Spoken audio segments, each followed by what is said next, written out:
Chapter 469. After being yelled at by Gu Qisha, the old steward had no choice but to silently follow Han Yunxi's orders. Han Yunxi appeared to be unyielding, but her tense nerves were finally able to relax. She was more surprised by this outcome than anyone else. She had set such a high price in the beginning to prevent Gu Qisha from haggling too much. Who would have thought that Gu Qisha would agree to her terms with just a few words? She had been quite nervous before coming here, afraid that Long Fei Yi would not be able to bring his shadow guards with him and would end up in a fight. But in the end, it was just a battle of words. In the end, she won half of Pilfiend Valley, without actually using force. She sat down to drink some tea, her heart calming down. She felt that Gu Qisha's attitude was a little off, but after thinking about it, she could not find anything wrong with it. She was too lazy to think too much about it. After all, claiming compensation was just a pretense. She admitted that she was here to be a bandit. Even if Gu Qisha was scheming something by giving up half of the Medicine Ghost Valley so easily, she still dared to accept it. After mentally preparing herself, Han Yunxi remained calm. She wondered what Long Fei Yi was thinking about this outcome. At this moment, he was sipping his tea with great interest and casually poured a cup for Han Yunxi. Gu Qisha sat far away, unmoving as he stared at Han Yunxi. His long and narrow eyes blinked as if he was scheming something. Han Yunxi glanced at the wound on his shoulder and did not say anything, allowing him to stare. However, after a long time, Gu Qisha still continued to stare. Han Yunxi finally could not take it anymore and glared at him. "Do you want to die? Why aren't you applying medicine? Does this guy really not care about his life? The wound on his shoulder is not light. Doesn't he know that he should treat it first?" "I won't die," Gu Qisha replied darkly. Han Yunxi could not be bothered with him. She sat down with Long Fei Yi for a while before the old steward delivered a detailed report of the investigation. The report included all the medicinal ingredients requested by the people outside and their estimated prices. Han Yunxi flipped through the report, but did not look at it in detail. She calmly said, "Every medicinal ingredient is priced at 500 taels. Sell them all now." The old steward could not take it anymore. "Esteemed Princess Consort, you can't do this. Even the most worthless medicine here is worth at least a few thousand taels. 500 taels. You might as well just give them all away." Han Yunxi coldly, "Princess Consort? Since when did your master start being a vegetarian?" Gu Qisha said generously, "I can afford it. I'll give it all to you." However, he was to give it to her to say, "Princess Conan's Princess Kona, half of the profits. If yous, then to you give me the medicine ghost to give them all. I won't stop you." Gu Qisha could not afford to be generous. The medicine in his courtyard could be considered the cream of the crop in Medicine Ghost Valley. Even if he was in a good mood, he would not easily sell them, let alone give them away. So he coldly smiled. "Little girl, are you really planning to sell this old man's medicine for money? This medicine doesn't belong to you anymore. Half of it belongs to me." Han Yunxi immediately retorted. "Then you're stealing this old man's medicine." Gu Qisha seemed to enjoy bickering with her. "Who told you to fake it?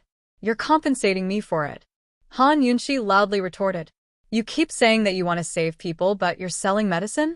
If this old man is despicable, then you're just a hypocrite." Gu Qisha scolded. Han Yunxi coldly smiled. "Who said that saving people doesn't require money?" Han Yunxi very seriously retorted. "Without money, how can this princess save people? Without money, how can I buy land and open a medicine hall? How can I hire people to buy medicine? How can I pay for the transportation, storage, and future expenses of such a large valley? Those who come to Medicine Ghost Valley to ask for medicine are mostly rich people. Neither you nor I print money, so why shouldn't we take their money? When the poor fell ill, they would usually go to a small medical hall for treatment. If they could be cured, that would be fine. If they couldn't, what else could they do? Just continue to treat them. Drag it out. Those who dragged it out were considered lucky. At the very least, they could survive. Those who couldn't would die of illness. Which doctor would be so naive as to prescribe rare and precious medicine to the poor? How many poor people knew of the existence of Medicine Ghost Valley? How many of them could find their way to Medicine Ghost Valley? Those who could beg to go to Medicine City were already very rare. Therefore, most of the people who came to Guqi Shah's place were from wealthy families. They had found a famous doctor to prescribe famous medicine and had been guided to this place by others. Most of the patients in their families had spent large amounts of money on medicine to keep them alive. That was why they had the time to kneel here for so long. Han Yunxi had the heart of a doctor and the heart of a parent. A doctor should be righteous, but she wasn't a kind-hearted person. She definitely wouldn't spend her days doing charity work.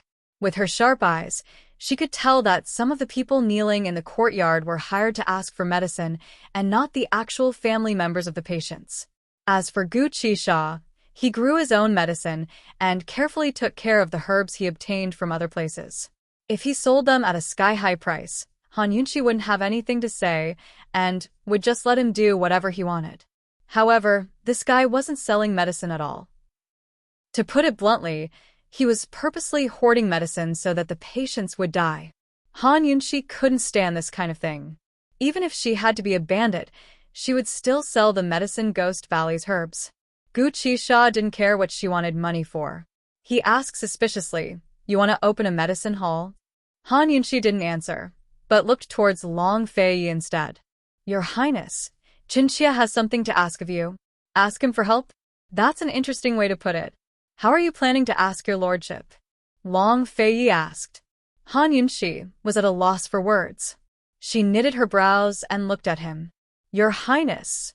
Long Fei was in a good mood and laughed out loud. "What is it? Say it." Guqi Shah's dark eyes glanced over before he rolled his eyes disdainfully. Still, he pricked up his ears to listen. What could this girl possibly want from Long Fei? "Qinxia wants your highness to help me find a piece of land in the capital city. It's best if it's a big one." "Qinxia wants to open a large medicine hall," Han Yunxi said seriously. Every inch of land in Tianning's capital city was worth its weight in gold. As soon as a piece of land was put up for sale, it would sell for sky-high prices. Sometimes, even sky-high prices wouldn't be enough. In any case, one not only needed a lot of silver but also a lot of face to secure the deal. No wonder Han Yunxi had asked Long Fei for help. Long Fei thought it over, then said, "Your lordship does have a courtyard that's been abandoned for a long time. It should be of a suitable size. Once we get back, I'll have Steward Luo find someone to rebuild it." Other people couldn't buy land, but this guy actually left his courtyard in Tianning's capital city? Han Yunxi rejoiced. "Thank you, your highness." Guqi Shah had many properties in Tianning's capital city as well, so it wasn't difficult for him to clear out a piece of land. However, it wasn't abandoned, so he had to clear it out. Once he did, it would definitely expose some of his secrets. He arched an eyebrow at Long Fei, his eyes filled with envy and jealousy. "Guqi Shah, how about we call this medicine hall Pillfiend Pharmacy?" Han Yunxi asked. Guqi Shah never expected Han Yunxi to ask for his opinion. His eyes flashed with amusement, but his attitude remained unfriendly. "What are you scheming against this old man this time? In the future, Medicine Ghost Valley's medicine can only be sold through Pillfiend Pharmacy. This place will only grow medicine, not sell it," Han Yunxi replied. Guqi Shah laughed coldly. "Are you trying to trap this old man here? Pillfiend Pharmacy welcomes you, at any time. If you want to stand at the counter and sell medicine, no one will stop you," Han Yunxi said. Guqi Shah was waiting for Han Yunxi to say those exact words. He looked at her without a word, but in his heart, he muttered softly, "Han Yunxi, you smart, silly girl." Long Fei sat on one side, watching everything with his eyes, ears, and heart. He didn't bat an eyelid. Seeing the old steward still standing there, Han Yunxi knitted her brows. "What are you spacing out for? If you delay any longer, someone's going to die." If she had arrived earlier and obtained Medicine Ghost Valley's medicine, perhaps the unconscious man outside wouldn't have to suffer the pain of losing his wife. Yes, this little one will go right away." The old steward suddenly didn't hate this princess consort as much. He even began to look forward to the day when Pill Fiend Pharmacy would open for business.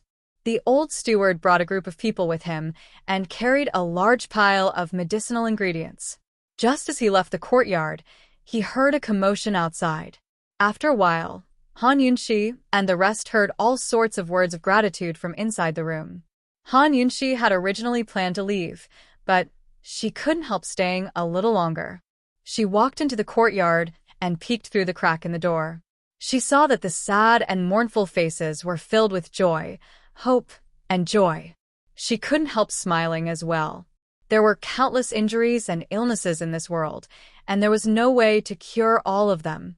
However, she couldn't just ignore those she saw, right? She believed that after these people bought the herbs, they would quickly spread the news that Pill Fiend Valley was selling herbs. When that time came, she would have to adjust the price of the herbs. Some herbs should be sold at sky-high prices, but they should still be sold at sky-high prices. Although Long Fei Yi had plenty of money for her to squander, Long Fei Yi probably had a lot of people under him. His expenses were high and would only grow larger in the future. Han Yunxi didn't want her heart as a doctor to drag Long Fei Yi down. Moreover, doing charity needed to be a source of income. Only with a virtuous cycle could it last. Of course, Han Yunxi didn't really want to take advantage of Gu Qixia.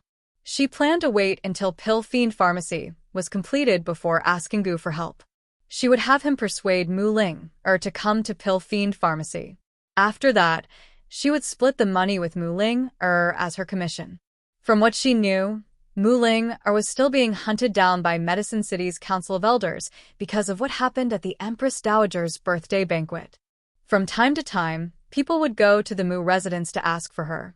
Mu Ling hadn't shown her face in Medicine City for a year, and the mistress of the Mu clan, who was in charge of the finances, had long cut off Mu Ling's source of income.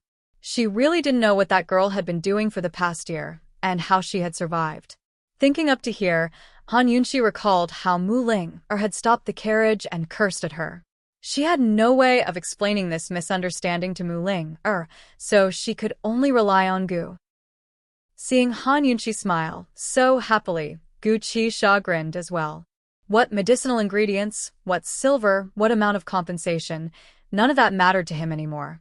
After Han Yunxi and Long Fei Yi left, Gu Qixia said to the old steward, "Remember, from now on, call Han Yunxi mistress." The old steward couldn't help but roll his eyes. He said seriously, "Master, this isn't appropriate." "How is it inappropriate?" Gu Qixia asked. This is akin to taking liberties with Qin Wangfei.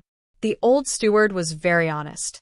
He called His Excellency Pill Fiend Master, so if he called Qin Wangfei mistress, wouldn't that be taking advantage of her? Gu Qixia snorted. She took half of this daddy's Medicine Ghost Valley. If she's not the mistress of Medicine Ghost Valley, then what is she? Yes. This subordinate will keep it in mind. The old steward could only reply half-heartedly. In any case, there was no way he could call her mistress in front of Qin Wangfei and His Highness Duke of Qin.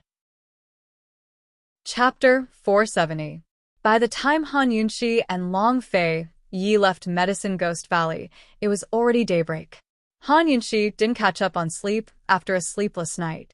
Instead, she leaned against the window and stared at Long Fei Yi the entire time. If this was any other day, Long Fei Yi would have picked up a book and started flipping through it. She used to stare at him like this all the time anyway. But this time, Long Fei Yi seemed a little uncomfortable. "What's wrong?" he asked. "Your Highness, there's something Qinxia can't figure out." Han Yunxi shifted into a more comfortable position as she spoke. She was exhausted after a night of tossing and turning. Long Fei Yi asked, "What is it?" "Your Highness." Judging from Gu Qixia's appearance, Han Yunxi trailed off in thought. Long Fei Yi looked at her, a complicated look in his eyes as he waited. After a long time, Han Yunxi continued, "I'm afraid he really doesn't know who bought the antidote. Could the buyer have something to do with Mute Granny? Could it be that Mute Granny isn't dead yet? Perhaps it's just a coincidence." Long Fei Yi didn't hesitate. After Mute Granny fell off the cliff, Chu Shifeng immediately sent people to search for her. Although they didn't find her body, It's unlikely that she was rescued. Han Yunxi had hesitated for so long because she didn't think it was likely either. Perhaps it really was just a coincidence that someone else had been poisoned with Mute Granny's broomcorn millet poison. Han Yunxi sighed softly and gave up in the end. Long Fei Yi wasn't planning to speak, but for some reason, he asked, Han Yunxi, don't you suspect your lordship? Han Yunxi was amused. She took it as a joke.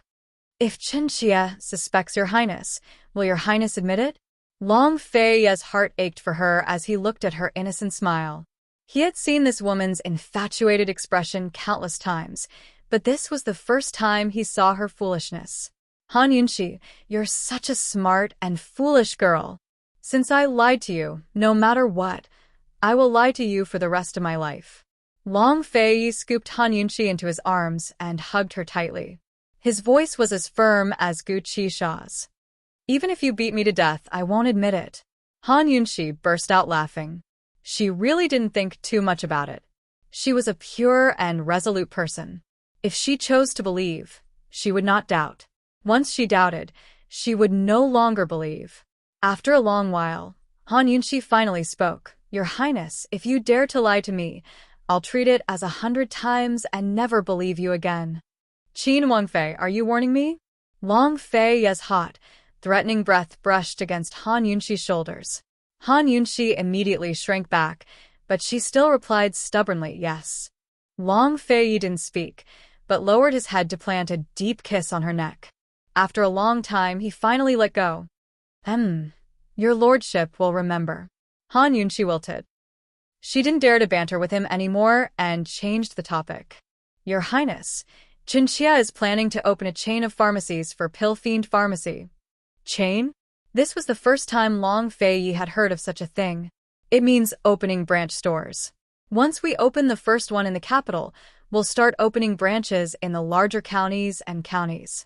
We might even open branches in Northern Li and Western Zhou. At the very least, we'll be able to gain a foothold in the medical community, Han Yunxi said seriously. She was doing all this because she couldn't stand Gu Qisha's way of doing things, and because she was thinking far ahead. Cloud Realm Continent's most unique power lay in the medical community. Medical City controlled the right to practice medicine, while Medicine City monopolized the market for high-quality medicinal ingredients. For example, the imperial pharmacies of the 3 countries all came from Medicine City. Under these circumstances, they would never be able to break free from Medical and Medicine City's control if they didn't control their own medical resources. Now they had Pill Fiend Valley to rely on, as well as a strange old man like Gu Qisha, who knew how to grow herbs. At the very least, she and Long Fei wouldn't be restricted by Medicine City when it came to medicinal ingredients. Medicine didn't mean much when it wasn't needed, but when it was needed, it could mean the difference between life and death. Last time they went to the disaster areas, Gu Beiwe had given her 3 brocade pouches to prevent the spread of the plague. Fortunately, the plague hadn't broken out on a large scale. Otherwise, she'd have to find Medicine City to get her supplies even if she knew how to use them. A plague like this was fine on a small scale, but on a large scale, the amount of medicine needed was comparable to the amount of grain used. Moreover, on the battlefield, countless people would be injured. Whether it was the front lines or the rear lines, there would be no shortage of doctors and medicine. Although she was on good terms with Third Elder in Medical City, while Long Fei had Wang Gong as his friend despite the difference in age in Medicine City, neither Third Elder nor Wang Gong could represent Medical City or Medicine City. Thus, they had to have their own bargaining chips. Han Yunxi told Long Fei Yi all of this, which surprised him greatly. Seeing Han Yunxi's serious expression, Long Fei Yi's heart throbbed. He never expected Han Yunxi to think so far ahead. With a wife like this, what more could a husband ask for? When they returned to Tianning's capital city, the first thing Long Fei Yi did was give the keys to the abandoned courtyard to Steward Luo and order him to find someone to build a medicine hall according to Han Yunxi's requests within a month. Apparently, noble Consort Chu from the palace had sent 2 more invitations, but Long Fei Yi had refused on Han Yunxi's behalf. Han Yunxi had only rested for a few days before she ran all day to the construction site. Without a doubt, Pilfiend Pharmacy would be her future base of revolution. She originally wanted to find Gu and Muling, to talk about becoming a pharmacist at Pilfiend Pharmacy, but found that she had no idea how to find them. Without a choice, Gu could only come find her. In any case, Pilfiend Pharmacy would take some time to finish, so she could only wait. Su Xiuyu's scalp had healed, but her hair hadn't grown back yet.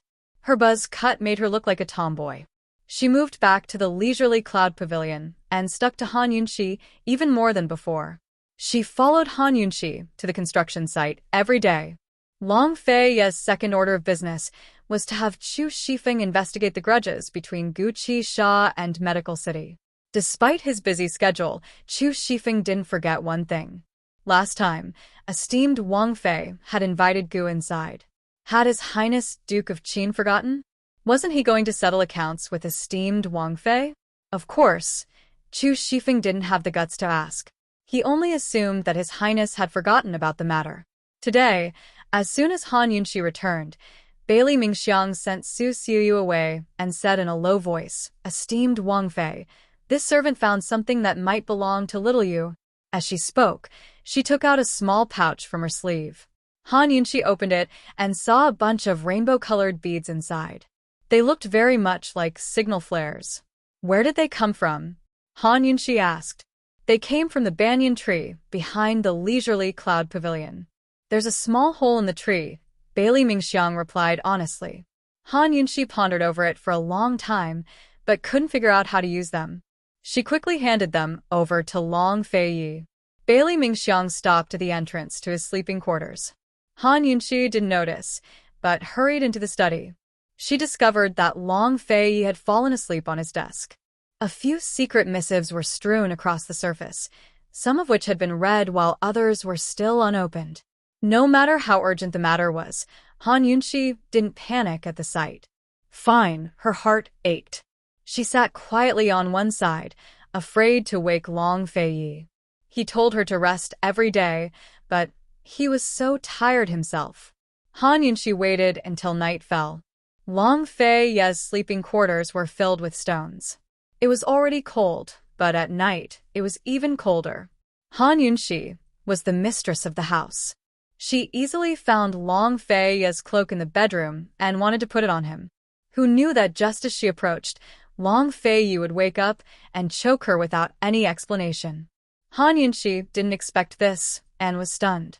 Long Fei Yi saw that it was her and immediately let go. Does it hurt? Han Yunxi coughed for a while before she recovered. It hurt. This guy's grip was so strong. If he choked her a little longer, she might really stop breathing. He was so alert even when he was sleeping here. No wonder he was so tired. Did this guy ever truly relax? It doesn't hurt. Han Yunxi put on the cloak. Your Highness, if it's possible, let Qinxia share some of your worries. Why are you suddenly here? Is something the matter? Long Fei Yi asked. He knew that Han Yunxi basically wouldn't come here if there wasn't anything important. Han Yunxi then remembered the thing in her hand and hurriedly showed it to Long Fei Yi. Long Fei Yi was shocked when he saw it. Where did you get it? Bailey Mingxiang found it in the tree hole behind leisurely cloud pavilion. It's very likely that it belongs to Su Xiuyu, Han Yunxi said. Long Fei Yi led Han Yunxi to the courtyard. She put one in her mouth and spat it out. This small thing actually shot up and exploded in midair, emitting a blinding white light. Although it was fleeting, it was still clear if one looked carefully. Then he tried another one. It actually emitted a dazzling red light. Your Highness, this really is a signal flare. Han Yunxi was astonished. Without a doubt, this thing really did belong to Su Xiuyu. This is the Western Zhou Imperial Clan's unique 7-colored signal. Different colors represent different meanings. Only the Imperial Guards can understand what it means. Long Fei Yi and Western Zhou's princess, Duanmu Yao, had known each other since childhood. Duanmu Yao had played with this thing when they were very young, so he recognized it. Western Zhou. Duanmu Yao? Han Yunxi immediately thought of this woman. Western Zhou's Princess Yao, Long Fei Ye's junior sister, and the woman who wanted to marry into the Duke of Qin's estate. It's unlikely to be her. Duanmu Yao had been deposed by Western Zhou's emperor after being exposed for colluding with Jun Yixia. She had been hiding in Tianshan Kenzo all this time, so it wouldn't be easy for her to arrange for Su Xiuyu to enter the Duke of Qin's estate. Moreover, it wasn't her style to do something so meticulous. Your Highness, does Chu Qingge understand the imperial clan's secret signal? Han Yunxi asked again. Besides Duanmu Yao, the only other person she could think of was Chu Qingge. Hadn't they saved Su Xiaoyu because of her? That doesn't seem like her style. But it's definitely related to Western Zhou's people. As Long Feiyi spoke, he used up his signal flares one after another, causing them to explode in the air. Now that we have a clue, there's no need to fear that we won't be able to find it. Han Yunxi knew that Long Feiyi had a plan in mind. She took out a signal flare of her own and copied Long Feiyi's actions.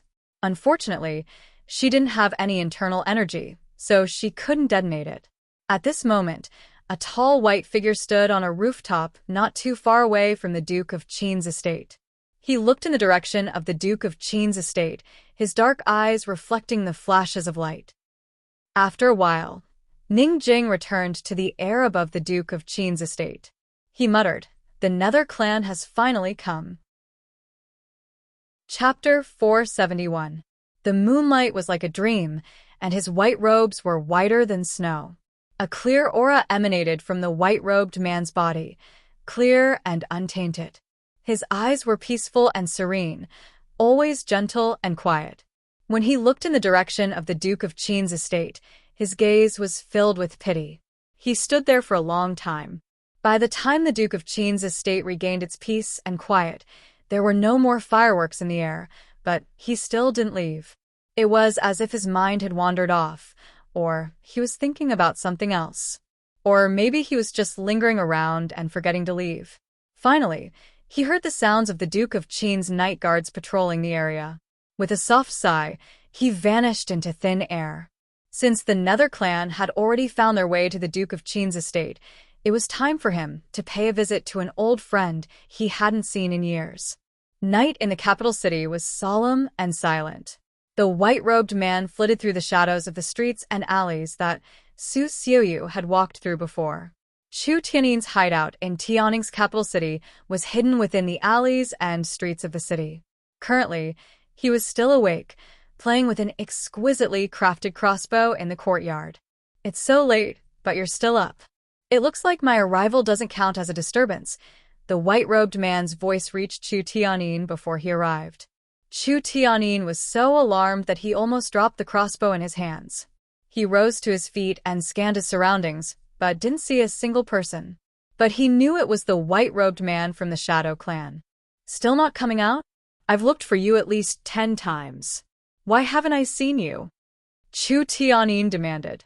Last time he and Duanmu Bei had come to celebrate the emperor's birthday, they'd looked for this fellow as well. Unfortunately, the man refused to see them and didn't reply to any of their letters. In the past, the Shadow and Nether clans had worked together to protect the orphan of Western Qin's imperial clan. The Nether clan's Chu clan had concealed their identities and followed the Western Zhou emperor. After 2 generations of hard work, they now controlled half of Western Zhou's military power and gained a firm foothold in the region. Meanwhile, the white-robed man was the only one left of the Shadow clan. He was still a sickly invalid who relied on medicine to keep himself alive. Although the 2 clans hadn't kept in touch much, they were still aware of each other's movements over the years. One thing that Chu Tiannin was very dissatisfied with was that the Chu clan had never stopped looking for the imperial orphan all these years. However, this Shadow clan fellow didn't seem to care about this matter at all. He wasn't worried at all. "Su Xiaoyu from the Duke of Qin's manor is one of your people, right?" His deep and magnetic voice sounded especially enchanting in the quiet night. It was a pity that Chu Tiannin wasn't a woman, otherwise he would have fallen in love with it. Following the sound, he looked towards a roof and saw that the young man in white was already sitting on the roof ridge. Chu Tiannin used his lightness kung fu to fly up. Without saying anything, he actually moved his hands to remove the white-clothed young master's mask. The white-clothed man seemed to be motionless, But just as Chu Tiannin's hand was about to grab the white veil, he immediately disappeared into thin air. When he reappeared, he was already in the courtyard. Chu Tiannin chased after him and coldly snorted. "We haven't seen each other in so many years. Why don't you show your face?" Naturally, Chu Tiannin had seen the white-clothed man's true face before, but he didn't like it when the man came to see him with his face covered. They were supposed to be close allies, but the man's veil gave him a sense of alienation. The white-clothed man sat down by the stone table and said, "You wouldn't be stupid enough to provoke the Duke of Qin's manor at a time like this, would you?" Chu Tiannin had hidden himself in Tianning's capital city for two reasons. One, Han Yunxi. Another, he was Chu Qingga's military advisor behind the scenes. He wanted to help her seize the position of Empress, which was ultimately to seize power in Tianning. When it came to fighting for power, the Duke of Qin's manor was his strongest and final enemy. But Chu Tiannin wasn't stupid enough to provoke the Duke of Qin at a time like this. He had sent Su Xiaoyu into the Duke of Qin's estate purely to confirm whether or not Han Yunxi had a phoenix birthmark on her back. "I mentioned this in my secret letter to you last year. You didn't read it?" Chu Tiannin asked with furrowed brows. He had written this man a letter before coming to Tianning's capital city to mention his suspicions about Han Yunxi. In front of all the servants, Chu Tiannin was always methodical and calm. However, in front of the white-clothed gentleman, he could not remain calm. He had always hoped that the white-clothed gentleman would help him, but the white-clothed gentleman did not even reply to a single letter. How could it be her? The white-robed man was astonished. Then did Su Xiaoyu see that birthmark? Chu Tiannin's expression turned even uglier. He didn't reply, so the white-robed man asked again. "So, you found the wrong person?" Chu Tiannin was very gloomy. "Our only clue is gone, and we even lost a servant girl." The white-robed man silently exhaled. He had no idea why Su Xiaoyu had given him the wrong information, but this result was worth celebrating. "What do we do now?" Chu Tiannin asked. "We'll keep looking. What else can we do?" The white-robed man retorted. Chu Tiannin grew angry. "Is this the so-called loyalty of your shadow clan? Your so-called protection? You've already lost her, but you still have this attitude? Then what kind of attitude should I have? Not looking?" The white-robed man retorted. Chu Tiannin felt stifled. The Chu clan has eyes and ears all over the world, but they still can't find her, much less a loner like me.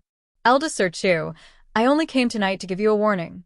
The rainbow-colored signal flares have already fallen into the Duke of Qin's hands, so you're on your own now. The rainbow-colored signal flares were used exclusively by Western Zhou's imperial family. Chu Tiannin had gotten them from Duanmu Bei's side. With Long Fei Ye's intelligence, it wasn't impossible for him to suspect the Chu clan. Although Long Fei Yi wasn't the master of the 3,000 imperial harem, it'd be difficult for Chu Qingga to survive in the harem if she angered him. Chu Tiannin had come to help Chu Qingga, but he might end up harming her instead. The white-robed man prepared to leave as soon as he finished speaking, but Chu Tiannin stopped him. Lowering his voice to a whisper, he said, "Emperor Tianhui's illness or death is all in your hands. If you're willing to help Qingga, what can the Duke of Qin do no matter how powerful he is?" The white-robed man's warm gaze turned cold at his words. "I'm not interested in matters of the imperial court. This isn't just about Tianning's court, but the revival of Western Qin's great cause. You're not interested?" Chu Tiannin asked. "Reviving Western Qin is a matter for Western Qin's imperial clan, not your Chu clans." The white-robed man's tone was still mild, but his drooping eyes were filled with loathing. What he hated the most was nothing more than recruiting soldiers and fighting for power under the banner of assisting the imperial family and reviving the great cause of the imperial family. He wasn't sure if Chu Tiannin was the same, but he was certain that the elders of the Chu clan all harbored such selfish motives. Chu Tiannin only felt that the white-robed man couldn't be reasoned with. He was about to retort when the man's figure flashed away. There were many things he could help with, but the Shadow Clan's protection was only protection. That was all. Actually, the Shadow Clan had secretly helped Western Qin's infant girl escape from the Nether Clan's custody after she grew up. The Shadow Clan had always known that the bloodline of Western Qin's imperial clan was in Medicine City's Mu clan. However, Mu Xian disappeared after having an affair with the remnants of the poison sect. He hadn't been born then, so it was his father who'd lost track of Mu Xian's whereabouts. It wasn't until Han Yunxi opened the Xian gold door in the sky pit that he was certain that Han Yunxi was the daughter of Mu Xian and the poison sect's young sect leader. Only the blood of a direct descendant of the poison sect could open the Xian gold door, and only the aura of that blood could subdue the poison beasts. If not for Chu Tiannin's letter and Han Yunxi's mysterious poison skills, he would never have guessed that the Lady Tianxin he'd seen in his grandfather's consultation as a child was the disguised Lady Mu Xian. He couldn't do something as private as the birthmark, but he could still do the blood test on the Xian gold door. The Medical Academy director Shi Yuba, who'd led Long Tianma's relapse, had come to Tianning under his orders. It was also because of Long Tianma's relapse that Han Yunxi had come to Medical City. He'd never mentioned any of these things to anyone in the Nether clan, nor would he ever mention them. His only regret was that he hadn't expected to run into so many people in the sky pit, much less that Long Fei Yi, Jun Yixie, and the rest could see through the Shadow Clan's shadow arts. He assumed that everything about the Shadow Clan had been buried in the dust of history with the demise of Western Qin's imperial clan. He had no idea how many people he'd fooled with his excuse of going after the poison beast. At the very least, he began to pay attention to the movements of Jun Yixie and the rest, as well as the other descendants of nobles. Leaving Han Yunxi by Long Fei Ye's side was still the wisest choice for now. Any faction that wanted to touch her would have to get past the Duke of Qin first. The Duke of Qin was a man destined to control the world and dominate Cloud Realm continent. Meanwhile, he was all alone and sickly. No matter how fast he moved, he'd never be faster than death. A gust of wind stirred up his white robes as he disappeared into the empty streets, leaving behind only heart-wrenching coughs. Many sleepless nights were filled with sleepless people. In the imperial palace, Chu Qingge had been suffering from insomnia for multiple nights. She'd heard from eunuch Luo that Emperor Tianhui had asked imperial physician Gu how long it'd take for them to have intercourse. She'd been in the palace for 2 months, but Emperor Tianhui had yet to visit her. It wasn't because she'd fallen out of favor, but because Emperor Tianhui had yet to recover from his illness. All of the imperial physicians had told him not to eat meat, or else, all right, she couldn't imagine it, nor did she want to. Although the imperial physicians had said they'd keep him under observation for a few more days, she'd managed to escape disaster. Still, she was clear that she'd be doomed in the end. Sometimes, she'd be impulsive enough to poison Emperor Tianhui to death, but once he died, she'd have no heir. She'd only benefit the crown prince. A mother's status depended on her son. No matter how much Emperor Tianhui admired her, she still needed a son if she wanted to gain a foothold in the imperial harem. If she wanted a son, she'd have to gain Emperor Tianhui's favor first. Although she'd sworn to her father that she'd endure humiliation and take the throne of Tianning's empress, she still couldn't help but cry every night. At times like this, only her hatred for Han Yunxi kept her going. If it wasn't for Han Yunxi, she wouldn't have played the zither so loudly at the Empress Dowager's birthday banquet to attract Emperor Tianhui's attention, much less enter the palace to investigate noble consort Xue's poisoning. She'd already invited Han Yunxi 3 times in the name of noble consort Xue, but the woman refused to enter the palace even once. Chu Qingge tossed and turned on her bed, unable to fall asleep. She was about to find her personal mama to discuss how to force Han Yunxi into the palace when Chu Tiannin's secret missive arrived before the two of them had a chance to speak. Chapter 472. Every time Chu Qingge received one of Chu Tiannin's letters, she was extremely reluctant to open it. Ever since she'd entered the palace, Chu Tiannin had only sent her 2 kinds of secret missives. One was to teach her how to please Emperor Tianhui, while the other was to warn her not to have any designs on Han Yunxi. Chu Qingge clutched the letter tightly in her hands and refused to read it. Su Mama, who had accompanied her as part of her dowry, stood on one side for a long time before she couldn't help but speak up. Esteemed Wang Fei, perhaps eldest young master has some urgent business. It's better to hurry and take a look. What urgent business could he have? I'm in an abyss of suffering here, but he won't let me touch Han Yunxi. Secondly, he wants me to tolerate Empress Dowager Li and the rest. What's there to be anxious about? Chu Qingde gave a cold snort. Esteemed Wang Fei, eldest young master is right. His Majesty isn't blind. He can see everything that goes on in the imperial harem. We're new to the palace, so we should tolerate everything. First, we need to gain Emperor Tianhui's approval. If we overstep our bounds in the future, he'll only turn a blind eye to it, Su Mama coaxed. Over the past few days, noble consort Xue's little tricks had come one after another. Although none of them were major incidents, her personality couldn't stand it. If Big Brother hadn't stopped her, she would have poisoned noble consort Xue ages ago. Esteemed Wang Fei, didn't His Majesty keep you company in the imperial study these days? Even noble consort Xue was sent away. You still haven't vented your anger? Su Mama coaxed again. Vent my anger? Who does noble consort Xue think she is? Only by killing Han Yunxi will I feel better. Chu Qingde coldly spoke her mind. Su Mama was helpless. After some hesitation, she spoke up. Esteemed Wang Fei, this old servant doesn't understand one thing. Inciting discord between Han Yunxi and Empress Dowager Li is killing two birds with one stone. Why doesn't eldest young master agree to it? Even if we can't do that, eldest young master must have a better idea. After being warned to stay away from Han Yunxi time and time again, Chu Qingde had naturally considered this problem. She gave a cold snort and said, he and father are both afraid of offending His Highness Duke of Qin.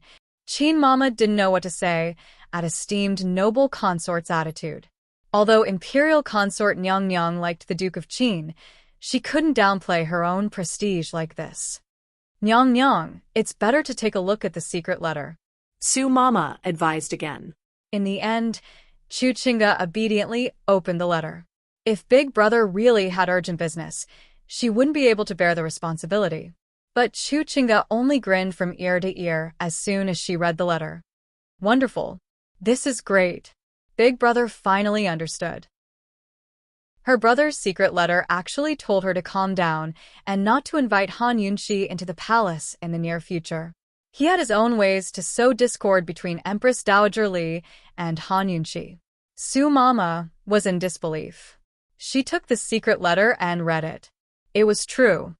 Imperial consort, why is eldest young master here? Su Mama asked suspiciously. He must have thought things through and grown bolder. Chu Qingde didn't care so much. As long as she had her big brother's help, she refused to believe that she couldn't defeat Han Yunxi. As for Long Fei Yi, it wouldn't be good for him to keep getting involved in women's affairs, would it? That night, Chu Qingde was finally in a good mood. She slept peacefully, but one woman didn't sleep at all. Her eyes were wide open until daybreak. In the restaurant closest to the Duke of Qin's estate, Mu Ling had been sprawled in front of the window for an entire night, lost in thought. Although she didn't have much silver left on her, she still insisted on staying in the most expensive room, Sky Room 2. That was because Qi Brother had reserved Sky Room 1. It was most likely that he'd stay here as soon as he arrived in the capital. Ever since she'd stopped Han Yunxi's carriage last time, she'd arrived in Tianning's capital city. Since she couldn't find Qi Brother, she could only wait here. Although she didn't want to admit it, she was certain that Qi Brother would come looking for Han Yunxi one day. Recently, news of Medicine Ghost Valley selling medicine and collaborating with Han Yunxi to open a Medicine Ghost Valley in Tianning's capital city had spread like wildfire. Although she never asked about outside matters, she still paid attention to news from Medicine Ghost Valley. Although she abhorred Pill Fiend Valley's practice of storing medicinal herbs and not selling them, she still admired Gu Qisha's ability to concoct medicine. She couldn't figure out why Gu Qisha was willing to work with Han Yunxi in the first place. Why did he suddenly change his mind and agree to sell medicine? What the hell? Mu Ling was lost in thought when her stomach rumbled. She was hungry again. She'd been protected by her father ever since she was a child and rarely left the house. Although she didn't have the temper of a rich young lady, she was still a rich young lady. She'd never known the hardships of life. Now that she was wandering the streets, she didn't have enough silver in her purse to pay for her room. Her source of income had been cut off as well, making her feel terrible. Ever since her father told her to sneak back to Medicine City and stay in the Mu clan's secret room to continue making medicine for the clan, she'd never contacted him again. She was very clear that it'd be difficult for her to leave that secret room again if she went back. Her father doted on her not because she was his daughter, but because she was a genius pharmacist. He wouldn't hand her over to Medicine City's Council of Elders, nor would he offend all of Medicine City for her sake. Thus, he could only keep her trapped in the Mu clan. She hated being reduced to a tool. She hated days without freedom. Chi brother, where are you? If you don't show up soon, Ling will starve to death. Mu Ling sighed and decided to catch up on some sleep. She wouldn't feel hungry if she fell asleep, right?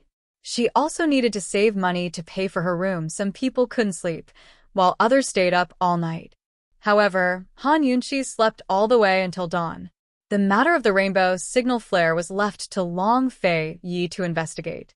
She was still worried about her pill-fiend pharmacy. Although Steward Luo was overseeing the reconstruction, there were still many things that she had to do personally. For example, the blueprint for the pharmacy, the pricing of the medicinal ingredients, the recruitment of pharmacists, apprentices, servants, and guards, the rules and regulations of Medicine Ghost Valley, and many other things. Just the blueprint alone was enough to give Han Yunxi a headache.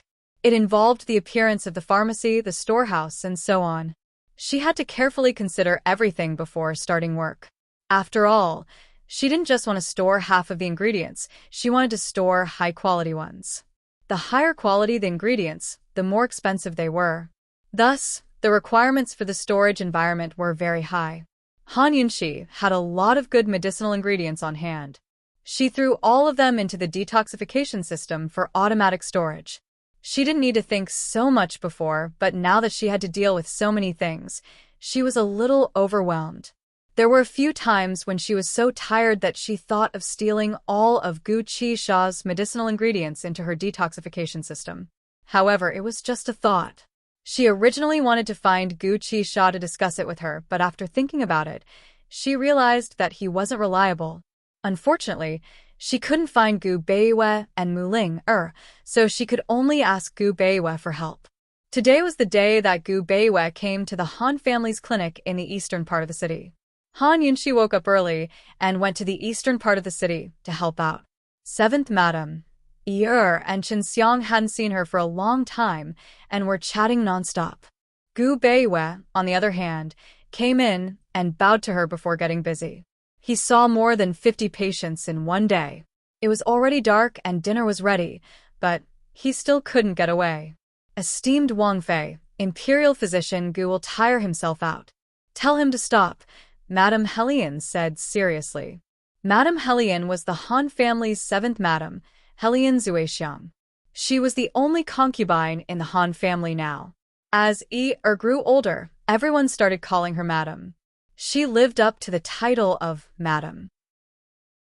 She didn't know how to manage things at first, but now she managed the entire Han family well and taught Yi well. Han Yunxi looked at Gu Beiyue's calm and pale face and felt her heart ache. However, she knew that it was useless to try to persuade him. Gu Beiyue came to the clinic at a fixed time every month for consultations. Most of the difficult cases were waiting for him, so there were naturally many people waiting in line. If he didn't finish today, he would have to wait another month. As a physician, he knew very well what a month meant to a patient. Therefore, every time he came, he would see all the people in line. All Han Yunxi could do was tell the clinic to limit the number of people in line. Once Pill-Fiend Pharmacy is built, it should be able to attract some famous physicians. When the time comes, Medicine Ghost Valley will provide medicine and let them come to the clinic for free, Han Yunxi said mildly. Hearing this, Yi scooted over. Big sis, I want to take the medical school exam. I want to come back and help Big Brother Beiyue. After studying the Han family medical canon for over a year and receiving Gu Beiyue's guidance, Yi's medical skills were actually on par with the doctors in the clinic. Unfortunately, he didn't have the official qualifications to practice medicine, nor did he have a doctor's rank. So many patients didn't dare to seek treatment from him. When your big brother Beiwa has time, I'll have him test you first, Han Yunshi smiled. Big sis, big brother Beiwa is already a 5th-ranked divine doctor. When will he become a divine doctor? Asked seriously. Han Yunshi pinched his little ear and smiled. Big brother Beiwa doesn't care. Why not? Didn't understand. Han Yunshi was only joking, but Gu Beiwa overheard her as he walked over. He smiled mildly. It's not that he doesn't care, it's that he hasn't formed his own sect yet. Was about to continue asking, but Madame Hellion stopped him. Children shouldn't keep asking questions. It's impolite. As she spoke, she quickly invited Han Yunshi and Gu Beiwa over. It was time for dinner. It was also on this day of the month that everyone put aside their various statuses and ate together without regard for seniority. After dinner, Han Yunshi handed the blueprints of Pill Fiend Pharmacy to Gu Beiwa. Imperial Physician Gu, help me take a look at where I need to change, especially the storeroom. Gu Beiwa looked over the blueprints carefully and made many suggestions. In the end, he said, Esteemed Wang Fei, if you want to expand your pharmacy, I'm afraid you won't be able to expand it with just the premium goods in Medicine Ghost Valley. You'll have to focus on the premium goods. Han Yunshi's heart grew quiet. How is Gu Beiwa so smart? He pointed out the problem she's been worrying about for the past few days, with a single sentence. One of her goals for opening Pill Fiend Pharmacy was to sell premium medicinal ingredients, while the other was to expand its operations throughout Cloud Realm continent and gain a foothold in the medical community. Medicine Ghost Valley's premium medicinal ingredients were the high-end ones among the premium ones, while the ones that truly had a market were the low-end ones. These were all in the hands of Medicine City. Thus, once Pill Fiend Pharmacy opened, they'd have to face a problem of supply. Han Yunshi hesitated before saying, Pill Fiend Pharmacy is using Pill Fiend's name. I'm afraid Medicine City won't be willing to supply us with goods, right? Gu Beiwa smiled. Esteemed Wang Fei, there's someone who can help you. Who? Han Yunshi couldn't believe it. Even if Long Fei Yi and Wang Gong had a personal relationship, the Wang clan wouldn't help them so rashly. Cloud Realm Trade Consortium's president, Ouyang Ningnua, Gu Beiwa replied. Chapter 473. Ouyang Ningnua. As soon as Gu Beiwa mentioned the name, Han Yunshi almost forgot about him. When she first met him on Yuzhou Island, her first impression of him was that he was shameless. He had clearly colluded with Jun Yixia on Fishery Island to take advantage of Tianning's famine to make a fortune. But when he saw Jun Yixia trapped, he switched sides and boarded Long Fei's ship to donate grain to Tianning's disaster areas. In any case, he was a man who placed profit above all else and had no moral integrity at all. Still, weren't all businessmen like that? To say nothing of a big businessman like Ouyang Ningnua. Although she didn't have a good impression of him, that didn't stop Han Yunshi from working with him. Han Yunshi knew that Ouyang Ningnua had a lot of faith in Medicine City. The 3 great clans of Medicine City and a few other families of pharmacists were skilled in cultivating medicinal ingredients, but not in selling them. Most of them had to go through vendors to sell their wares to various parts of Cloud Realm continent, from the big markets to the small pharmacies. Cloud Realm Trade Consortium's vendors were the most powerful and had worked with all 3 of Medicine City's great clans to get their hands on most of the best-selling ingredients. Although Han Yunshi hadn't given the rights to any of the vendors yet and was still in the hands of Medicine City's Council of Elders, she still had a sliver of hope if Ouyang Ningnua was willing to speak with them personally. We have to find a way to talk with him. Moreover, we can't make this matter public, Han Yunshi said seriously. It just so happens that the annual purchasing list for the Imperial pharmacies will be out in a few days. Ouyang Ningnua will make a personal trip, so this official is willing to act as a go-between for esteemed Wang Fei, North Moon said. Han Yunshi was thrilled. Just like that, the matter was happily settled. After returning to the estate, Han Yunshi told Long Fei Yi about the matter, but Long Fei Yi only nodded without any objections. Han Yunshi then wrote a letter to Gu Qisha explaining the matter. After all, this business deal belonged to Pill Fiend Pharmacy, so Gu Qisha had the right to know. Gu Qisha immediately replied. He didn't have any objections either. However, just as Gu Beiwei was about to make an appointment with Ouyang Ningnua and Han Yunxi was about to begin her first business negotiation, both Long Fei Yi and Gu Qisha wanted to tag along. Han Yunxi, accompanied by Long Fei Yi, Gu Beiwei, and Gu Qisha, appeared in front of Ouyang Ningnua. Ouyang Ningnua was flabbergasted. He'd assumed that only Gu Beiwei and Han Yunxi would be present. He'd never imagined that a freak like Gu Qisha would show up, much less that the busy Duke of Qin. Despite his stupor, Ouyang Ningnua quickly regained his senses and stood up to bow. Although Jun Yixia had hired assassins at a sky-high price to kill him, this matter did not affect him at all. Just like when they first met on Fishery Island, he was dressed in white and had an elegant demeanor. Your Highness Duke of Qin, esteemed Wang Fei, it's been a long time since we parted on Fishery Island. This humble one misses you. Lord Pilfiend, we haven't seen each other in more than 2 years. In front of these two important figures, Gu Beiwei, the head of the Imperial Academy of Medicine, was only a minor character. Ouyang Ningnua placed him at the back of the group, his attitude still friendly and courteous. Imperial Physician Gu, I trust you've been well since we last met? This guy, even in the face of an enemy, would still be so humble and courteous. Gu Beiwei hastily bowed. Thank you for your concern, President Ouyang. This humble one as well.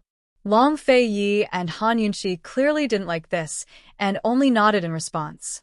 As for Gu Qisha, he didn't even acknowledge Ouyang Ningnua. He'd already found a comfortable seat and sat down to drink tea. Ouyang Ningnua glanced at him but didn't make a fuss. He hurriedly invited everyone to take a seat. After Gu Beiwei briefly mentioned the matter of the premium medicinal ingredients, Han Yunxi spoke up. Since President Ouyang is sitting here today, I'm sure you're interested in this matter. You must also be confident in your ability to succeed, right? Ouyang Ningnua had been so polite and easy to talk to just a moment ago, but now he was frowning and looking like he was in a difficult position. Everyone present was smart enough to know that if this fellow was truly in a difficult position, he would have rejected them outright and wouldn't be sitting here. Before Han Yunxi could say anything, Long Fei Yi asked impatiently, What? You're not confident? It's not that I'm not confident. It's just that this matter isn't easy to handle. Ouyang Ningnua sighed. Long Fei Yi said, Whether it's easy or not is your own business. If you succeed, then there's a need for us to continue this discussion. If you can't, then all this talk is in vain. The corners of Han Yunxi's mouth twitched. She didn't know what to say. Your Highness Duke of Qin. Oh, Your Highness Duke of Qin. Although we're here to negotiate, we don't have any bargaining chips. In a sense, we're just asking for help. Is it really okay to be so domineering? Ouyang Ningnua had wanted to beat around the bush, but Long Fei Yi was right in front of him. He had no choice but to simplify things. Your Highness Duke of Qin, to tell you the truth, I've been eyeing premium medicinal ingredients for 2 to 3 years now. Unfortunately, I haven't been able to secure them. I'm here today to see if Your Highness and esteemed Wang Fei have any other options. Let's discuss them together. And if this prince says no, Long Fei Yi asked, if Ouyang Ningnua couldn't secure them, then how could they? Ouyang Ningnua's relationship with Medicine City's Wang clan hadn't been made public, so they didn't have any connections in Medicine City. Ouyang Ningnua clearly knew that they didn't have any, but he still came to negotiate. It was obvious that he had other motives. Ouyang Ningnua hesitated. If that's the case, then this matter really isn't going to work. Han Yunxi was still mulling over Ouyang Ningnua's attitude when Gu Qisha suddenly slammed his teacup on the table with a loud bang. Everyone turned to look at him in surprise. Gu Qisha was calm and composed as he lazily said, If you can't do it, then hurry up and leave. The tea here tastes terrible. Ouyang Ningnua was about to explain himself, but Long Fei Yi had already stood up and smoothed out Han Yunxi's bangs. Let's go. A trace of amusement flitted across Gu Beiwei's eyes, but he didn't say anything. Ouyang Ningnua's perpetual smile finally froze. He already had a plan in mind when Gu Beiwei brought it up, so he came to see Han Yunqi because he had a good plan. He'd originally planned to talk his way out of the matter and disappoint Han Yunqi. Then, he'd throw out an olive branch and have Han Yunqi beg him. Han Yunqi didn't have any bargaining chips in this matter. She was already 70% cooperating with him and 30% asking him for help. If he'd been able to convince her to help him, then Han Yunqi would have no choice but to let him name his terms. There would be no room for negotiation. How could he have known that this woman would bring Long Fei Yi and Gu Qixia along? He also didn't expect that this woman would only say one sentence from start to finish before the negotiation fell apart. Han Yunqi wasn't an idiot. She had already guessed that something was amiss. She reached out to grab Long Fei Yi's hand that was smoothing out her bangs and stood up as well. Yes, she had taken the initiative to hold Long Fei Yi's hand, and Long Fei Yi had allowed her to do so as well. This action was so natural that the two of them seemed to have gotten used to it. Gu Qixia and Gu Beiwei both saw this. One stared fixedly at them, while the other looked away with a faint smile on his face. Gu Qixia stood up as well. Gu Beiwei naturally didn't want to sit and followed suit. At this point, Ouyang Nura couldn't hold himself back any longer. Duke of Qin, this one has an idea. I wonder if you'd dare to take it. Let's hear it. Long Fei Yi remained unperturbed. Ouyang Nua lowered his voice. Sky Domain Black Market. Han Yunqi was puzzled. I want low-grade, high-quality medicinal ingredients. Why would Sky Domain Black Market have them? Most of the high-quality medicinal ingredients in the black market were sold by people in Medicine City. There weren't many of them, and most of them were high-quality ingredients. The black market doesn't have them, but the people in the black market have a good idea. Ouyang Nua's smile finally revealed a sly glint. Han Yunqi still didn't understand. Long Fei Yi sneered. Ouyang Nua, are you saying that we should just go straight to the black market and not ask you for help? Gu Qixia was clearly trying to undermine him, but Ouyang Nua was a good-natured man. He smiled and said, It's not that easy to find a way to the black market. Who would be willing to pull strings for you and ruin their own business for no good reason? So, before Long Fei Yi could finish, Gu Qixia flared up. So, what are you trying to say with all this bullshit? Long Fei Yi didn't say anything.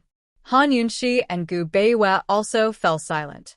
Ouyang Nua suddenly felt awkward. He cleared his throat and said, Sit. Everyone, please sit down. This matter needs to be discussed slowly. However, no one sat down. Ouyang Nua had been through no less than 100 major negotiations ever since he'd taken charge, but this was the first time he'd lost control of the situation and the initiative. What could he do if no one sat down? He had no choice but to put it bluntly. There are two bosses in Sky Domain Black Market who split all of its businesses equally.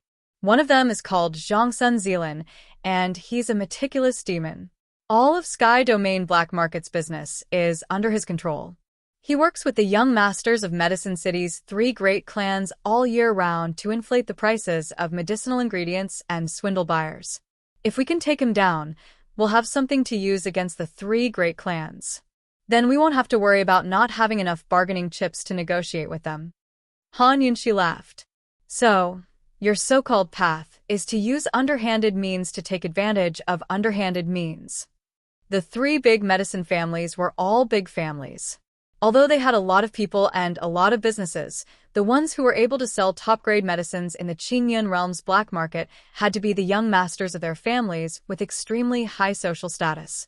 In fact, the clan lords would tacitly approve of their actions. After all, the profits from such a business were simply too high. Once this matter was exposed, it would greatly affect the reputation of the 3 great clans. Thus, if they could get their hands on evidence, they could use it to blackmail Medicine City into selling low-quality medicinal ingredients. In short, Ouyang Nua's intention was to blackmail Medicine City instead of negotiating with them. Esteemed Wang Fei, please don't make it sound so unpleasant. Aren't we doing this for the sake of the patients? As long as the goal is noble, so what if the process is a little despicable? Ouyang Nua chuckled. So, you're willing to volunteer? Long Fei Yi asked with raised brows. As long as your Highness Duke of Qin can take down Zhongsun Zealand, I won't take a single cent of Pill Fiend Pharmacy's business with Medicine City, Ouyang Nua earnestly declared. Who's the other boss of Sky Domain Black Market? Long Fei asked. This one doesn't know. I'm only interested in Zhongsun Zealand's businesses. Ouyang Nua smiled. At this point, Ouyang Nua's true goal was finally revealed. Han Yunxi thought, if it weren't for Long Fei Yi and Gu Qisha's stubbornness, who knows what kind of trap this guy would have set for me. Chapter 474. Not even 10%? Han Yunxi only laughed coldly in her heart. Ouyang Mingnua was speaking so generously, but Zhongsun Zealand's businesses were worth much more than medicinal ingredients. This fellow had swallowed up many large businesses over the years, so without a doubt, he was planning to loot a burning house this time by swallowing up half of Sky Domain Black Market. Such wild ambitions, no wonder he was the boss of Cloud Realm Trade Consortium. But why was he so sure that Long Fei Yi could take down Zhongsun Zealand? Long Fei Yi was very interested as well. How will your lordship take down Zhongsun Zealand? Ouyang Mingnua didn't continue, but smiled. If your highness agrees, we'll write it down in black and white. It won't be too late for me to tell you then. As expected of a businessman, he's shrewd and cautious. Long Fei Yi wasn't a businessman, but he didn't lose to Ouyang Mingnua. He sat back down and asked, how do you plan to write it down in black and white? Ouyang Mingnua grew serious. This one will help your highness get rid of Zhongsun Zealand and facilitate the cooperation between Medicine City and Pill Fiend Pharmacy. Will your highness not interfere with any of Zhongsun Zealand's businesses as well? Han Yunxi was still thinking when Long Fei Yi agreed, without a second thought. All right. As if guessing Han Yunxi's unease, Long Fei Yi gave her a reassuring look. Han Yunxi smiled. It's the most comfortable to discuss matters with His Highness. He's straightforward and direct. Han Yunxi was mocking Ouyang Mingnua for being sloppy, but everyone else noticed the words, His Highness. Even Long Fei Yi looked at her in surprise. Han Yunxi had blurted it out so quickly that she didn't realize what she'd just said. Gu Beiyue's eyes were filled with unhappiness and dark clouds. Gu Beiyue was like an invisible man as he drank his tea with his head bowed. Ouyang Mingnua was the most confused of all. He remembered that Han Yunxi had even revealed the chastity mark on her arm the last time they were on Fishery Island. This couple was clearly only in name, but not in reality. How long had it been since they last met? Why were they so lovey-dovey? Just now, Long Fei Yi rubbed Han Yunxi's hair, and Han Yunxi held his hand. Now, they were actually showing off their love so directly? Seeing everyone's strange gazes, Han Yunxi also felt strange. She looked at Long Fei Yi in confusion. Long Fei Yi didn't say anything. He rubbed her bangs again. His gentle movements were filled with affection, and her dazed eyes were filled with innocence. This moment was peaceful and beautiful. Finally, Gu Qisha couldn't take it anymore and shouted towards the door, "Waiter, bring me the brush, ink, paper, and inkstone." Ouyang Mingnua regained his composure, but Long Fei Yi didn't let go of her hair. Han Yunxi liked the gentleness of his large hands, so she allowed him to rub her hair. Gu Qisha's eyes flashed with hatred. Long Fei Yi, you'd better not fall into my hands one day. Long Fei Yi's straightforwardness made Ouyang Mingnua uneasy. However, he'd already thought about this condition, and there weren't any loopholes. After the brush, ink, paper, and inkstone were presented, Long Fei Yi and Ouyang Mingnua signed the agreement on the spot. After Long Fei Yi stamped the agreement, he casually handed it to Han Yunxi for safekeeping. He asked coldly, "Ouyang Mingnua, can you continue now?" Ouyang Mingnua smiled mysteriously as he slowly poured Long Fei Yi a cup of tea. "Your Highness Duke of Qin, you won't lose out on this deal. This humble one has received reliable information that Zhongsun Zealand obtained a large batch of here." Ouyang Mingnua lowered his voice to a whisper. "Gunpowder. Gunpowder." Long Fei Yi's eyes flashed with astonishment, while Han Yunxi and the rest were stunned as well. After all, gunpowder could cause terrifying amounts of destruction in large quantities. All of Cloud Realm Continent's nations had strict control over gunpowder. All gunpowder factories were controlled by the military. Even the firecrackers used by civilians were limited in quantity by the military. Yet Zhongsun Zilan had a large batch of gunpowder, and it was all in Sky Domain Black Market. Sky Domain Black Market wasn't far from Tianning's capital. In the silence of the room, Ouyang Ningnua was smiling faintly. He knew that the bargaining chip in his hands held a lot of weight. Where did Zhongsun Zilan get his hands on such a large batch of gunpowder? And who is he planning to sell it to? Han Yunxi muttered to herself, but she quickly realized that something was off. Zhongsun Zilan isn't selling this batch of gunpowder. Someone is using him to secretly transport the gunpowder to Tianning through the black market. And they're trying to get close to the capital. No wonder you're esteemed, Wang Fei. You're so smart, Ouyang Ningnua praised. Who is it? Han Yunxi asked. Without a doubt, this person's motives were frightening. Ouyang Ningnua wanted to keep her in suspense, but Long Feiyi only replied coldly, the Chu clan. His Highness Duke of Qin is even smarter. Ouyang Ningnua silently admired him. The Duke of Qin didn't seem to involve himself in the affairs of the imperial court or political factions, but he knew everything about Tianning's imperial court like the back of his hand. No one would have guessed Long Feiyi's motives if he didn't say it out loud, but they weren't surprised when he did. In all three of Cloud Realm Continent's nations, gunpowder was controlled by the military. Tianning's three armies, General Mu's estate, the Bailey army, and the Ning clan troops stationed at the borders would never take such a huge risk to send gunpowder to Sky Domain Black Market. Between Northern Li and Western Zhou, Western Zhou's Chu clan was the most suspicious. Western Zhou's Chu clan was part of the military to begin with. Moreover, Chu Qingda had only recently arrived for a political marriage. She represented the Chu clan and coveted the throne. General Mu's estate not only controlled Tianning's foot soldiers, but young General Mu Qingwu also controlled the 100,000 imperial guards in the capital. It could be said that Mu Qingwu held all of Tianning's peace in his hands. Moreover, Mu Qingwu was already part of the Crown Prince's faction. If anything happened to Emperor Tianhui in the future, the various factions vying for the throne would start a coup d'état and take control of the capital. Naturally, Chu Qingda had to hold back a trick or two. Only she could come up with the idea of stockpiling gunpowder in the black market. Of course, both Long Feiyi and Han Yunxi could guess that Chu Qingda's brain couldn't have come up with such a plan. It looked like the Chu clan had made all sorts of arrangements for Chu Qingda's political marriage. Han Yunxi suddenly recalled Su Xiuyi's affairs.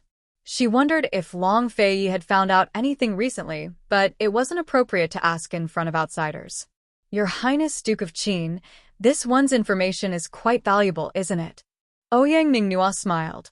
Long Fei nodded generously. It really is worth a lot of money. The powers of the black market were complex and involved a wide range of people. The imperial court had always tacitly approved of its existence and didn't want to come into direct conflict with it.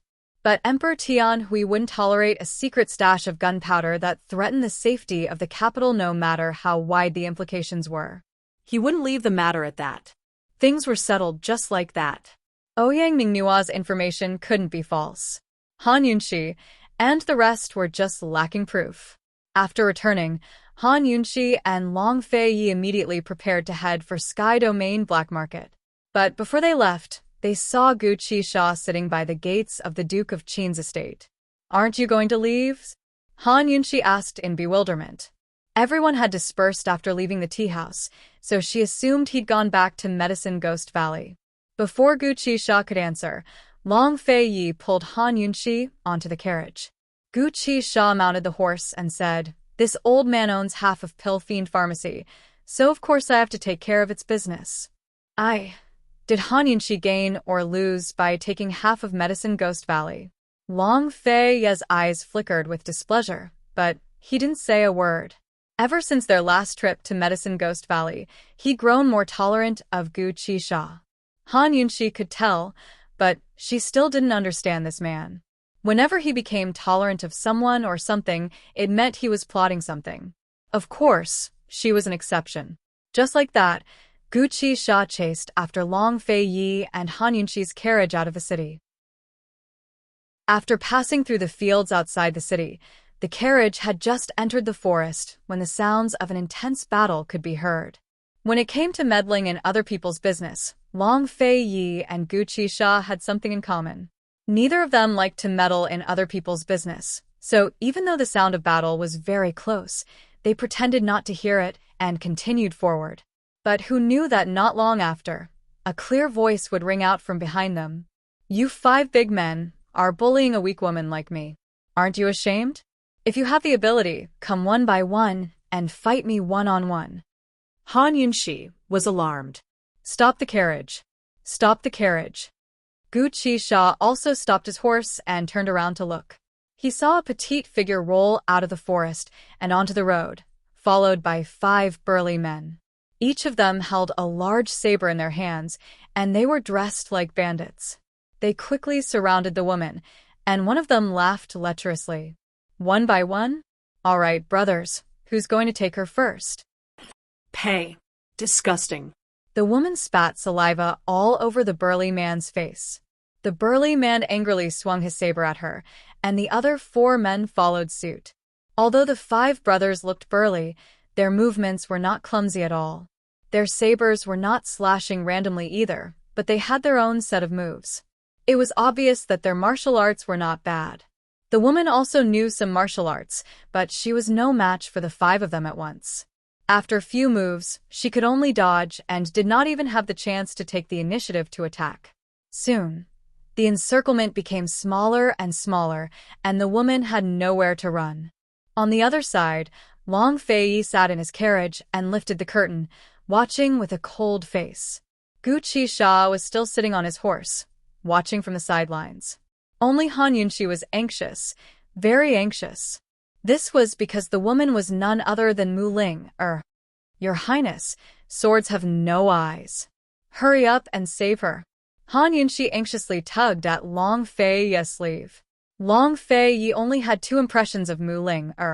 The first was when she pushed Han Yunxi in the heaven pit, and the second was when she stopped the carriage and scolded Han Yunxi. He really did not want to save her. Seeing Han Yunxi's anxious expression, Gu Qixia was amused. "Little girl, say something nice to me, and I'll go save her. How about it?" Han Yunxi rolled her eyes at him. Just as she was about to continue begging Long Fei Yi, Mu Ling, who was not far away, had been cornered and was paralyzed on the ground. Han Yunxi was quick-witted. Only then did she remember that she had hidden weapons. She immediately activated her pear blossom teardrop rain and shot out several golden needles, all of which hit the bandits' vital points. Seeing the bandits fall one by one, Mu Ling hurriedly dodged the falling sabers. Only then did she notice that there were people around her, and she looked over suspiciously. "Han Yunxi?" She was surprised, but at the same time, she saw Gu Qixia standing beside her. Han Yunxi's face was full of disdain. Coldly, she said, "So it's you. If I'd known earlier, I wouldn't have saved her." She immediately got into the carriage. She did not know the relationship between her and Mu Ling, but she could not leave her in the lurch. Chapter 475. Mu Ling had been embarrassed that Han Yunxi had saved her. Now that she heard Han Yunxi's words, she flew into a rage out of humiliation. "Who told you to save her? Meddling in other people's business." Han Yunxi had more important matters to attend to, so she couldn't be bothered to argue with her. But Mu Ling once again blocked the carriage's path and refused to let them go. Gu Qixia silently picked up the hidden dart in his hand and began to play with his bony fingers. He didn't seem to be in a rush to leave either. But Long Fei Yi's patience was limited. He ordered the driver in a low voice, "Why aren't you leaving yet?" His angry voice was loud enough for Mu Ling to hear. She had always feared Long Fei Yi from the bottom of her heart, so she grew anxious. "Wait a minute, Han Yunxi. I only want to ask you one thing. I'll say it one last time. We weren't the ones who imprisoned Mute Granny." Han Yunxi grew angry as well. Mu Ling stared at her for a long time before saying faintly, "Do you know where my Chi brother is?" She couldn't even afford to pay for her room, so she came to the mountains to pick medicinal herbs. She hoped that she could find some herbs to exchange for some money at the medicine hall. Who would have thought that not only would she not find any valuable herbs, but she would also encounter some bandits. Although there were wild medicinal ingredients everywhere, they weren't worth much. A whole basket of them wasn't even enough to pay for half a day's rent. After all, the inn she was staying at was the most expensive in Tianning's capital city. Leaving aside the silver, her father had sent her 2 letters yesterday and the day before yesterday, both urging her to go home. His attitude was much tougher than before. If Chi brothers still didn't show up, she wouldn't know what to do. She had steeled her heart to run away from home and wander the world, but the person who was supposed to accompany her still hadn't shown up. When Han Yunxi saw the disappointment in Mu Ling-er's eyes, she felt a pang of heartache. She even wondered if her brain had gone haywire. Why was she suddenly feeling sorry for this naughty girl who'd pushed her and cursed her? Well, she was also looking for Gu. Only the heavens knew where that demon had run off to.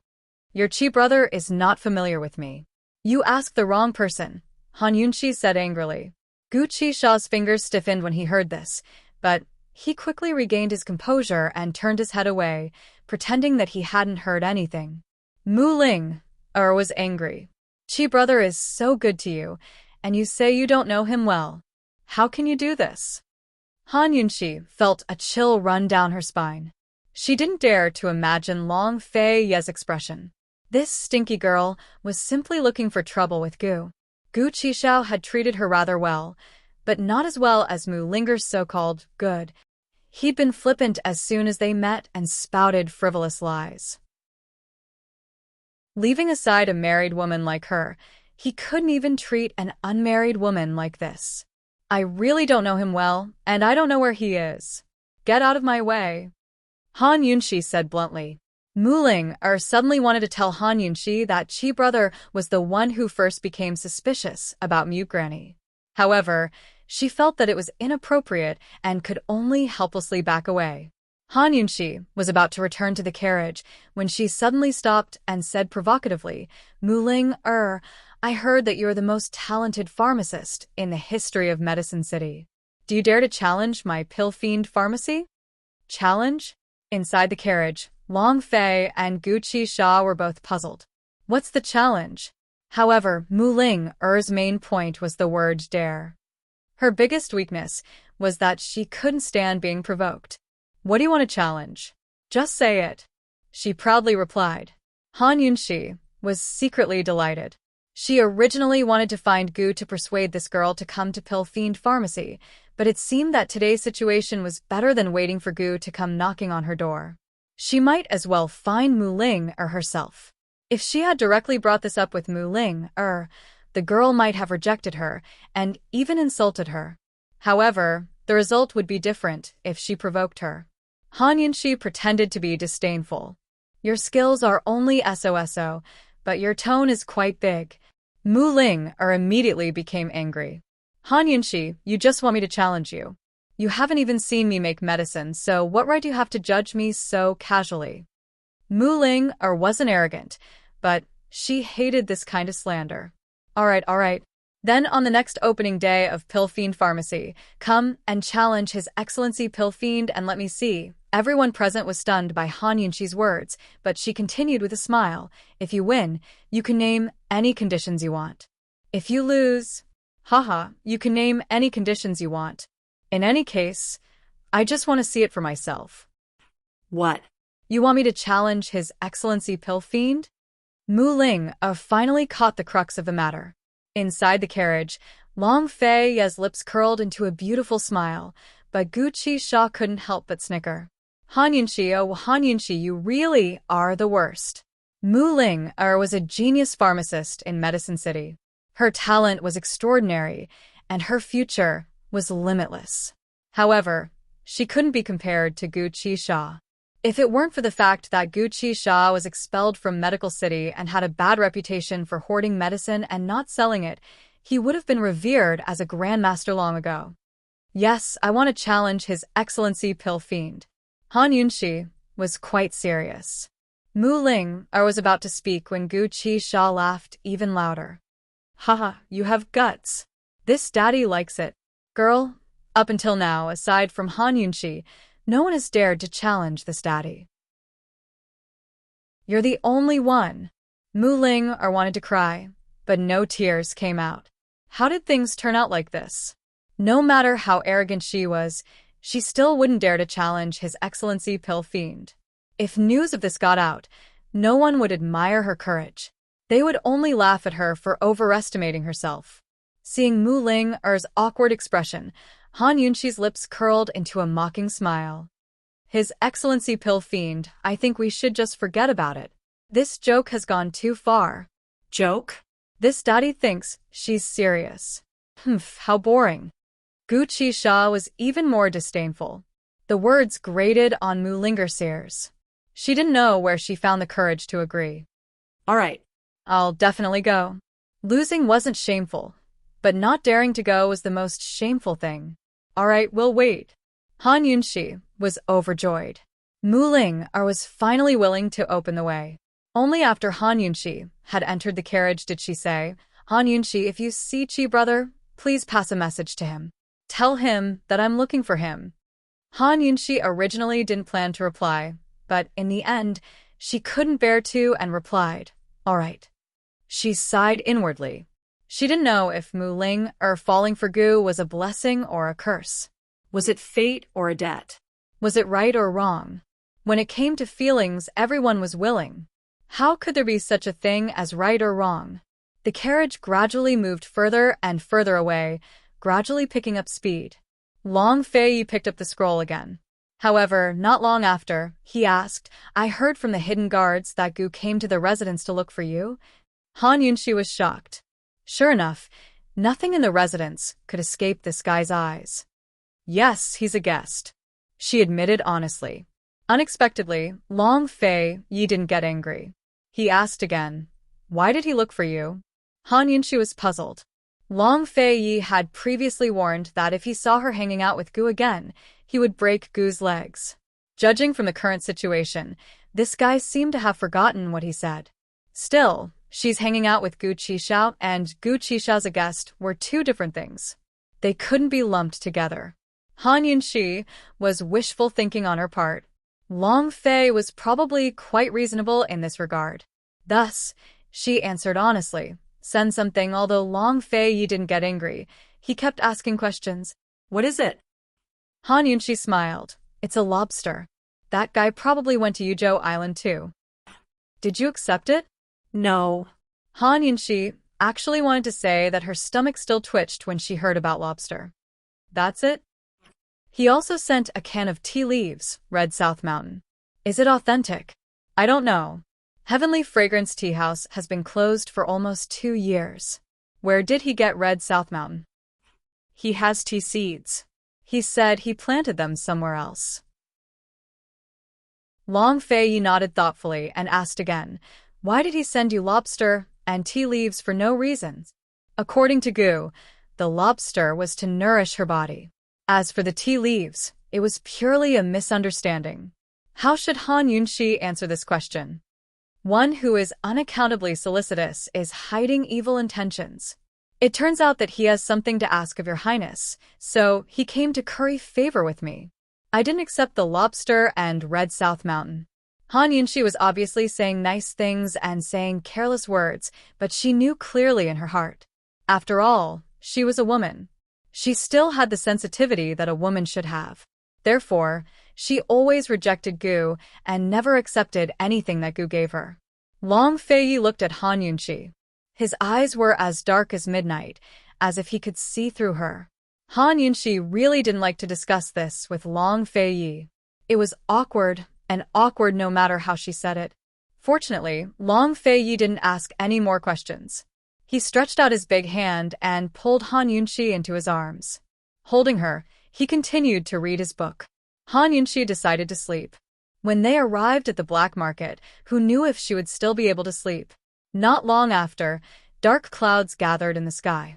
Thunder rumbled, and the wind blew, followed by rain.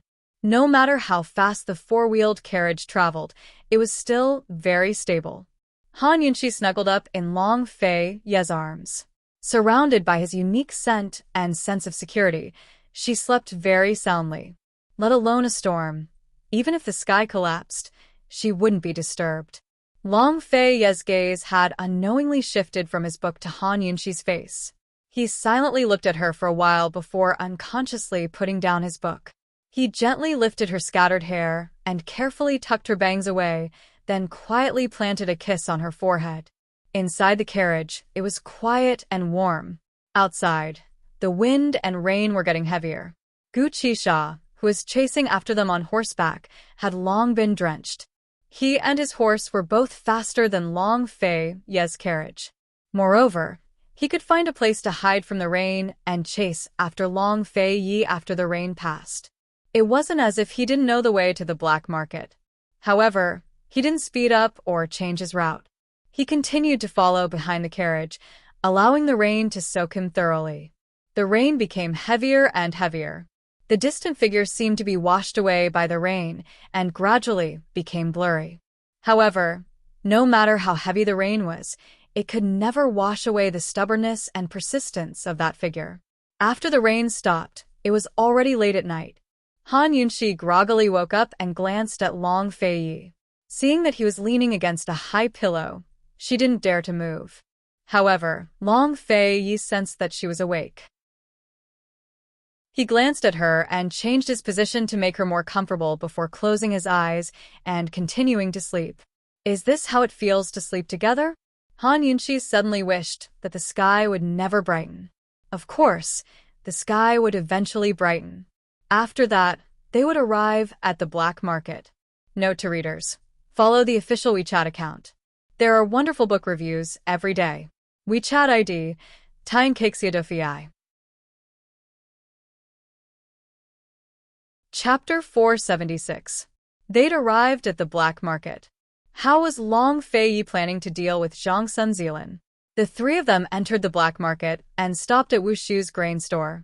When the informants of the Wu clan saw Han Yunxi, they all gathered around to take a look. After all, Long Fei Yi's subordinates in the black market had all admired and worshipped their mistress ever since the incident at the imperial uncle's estate.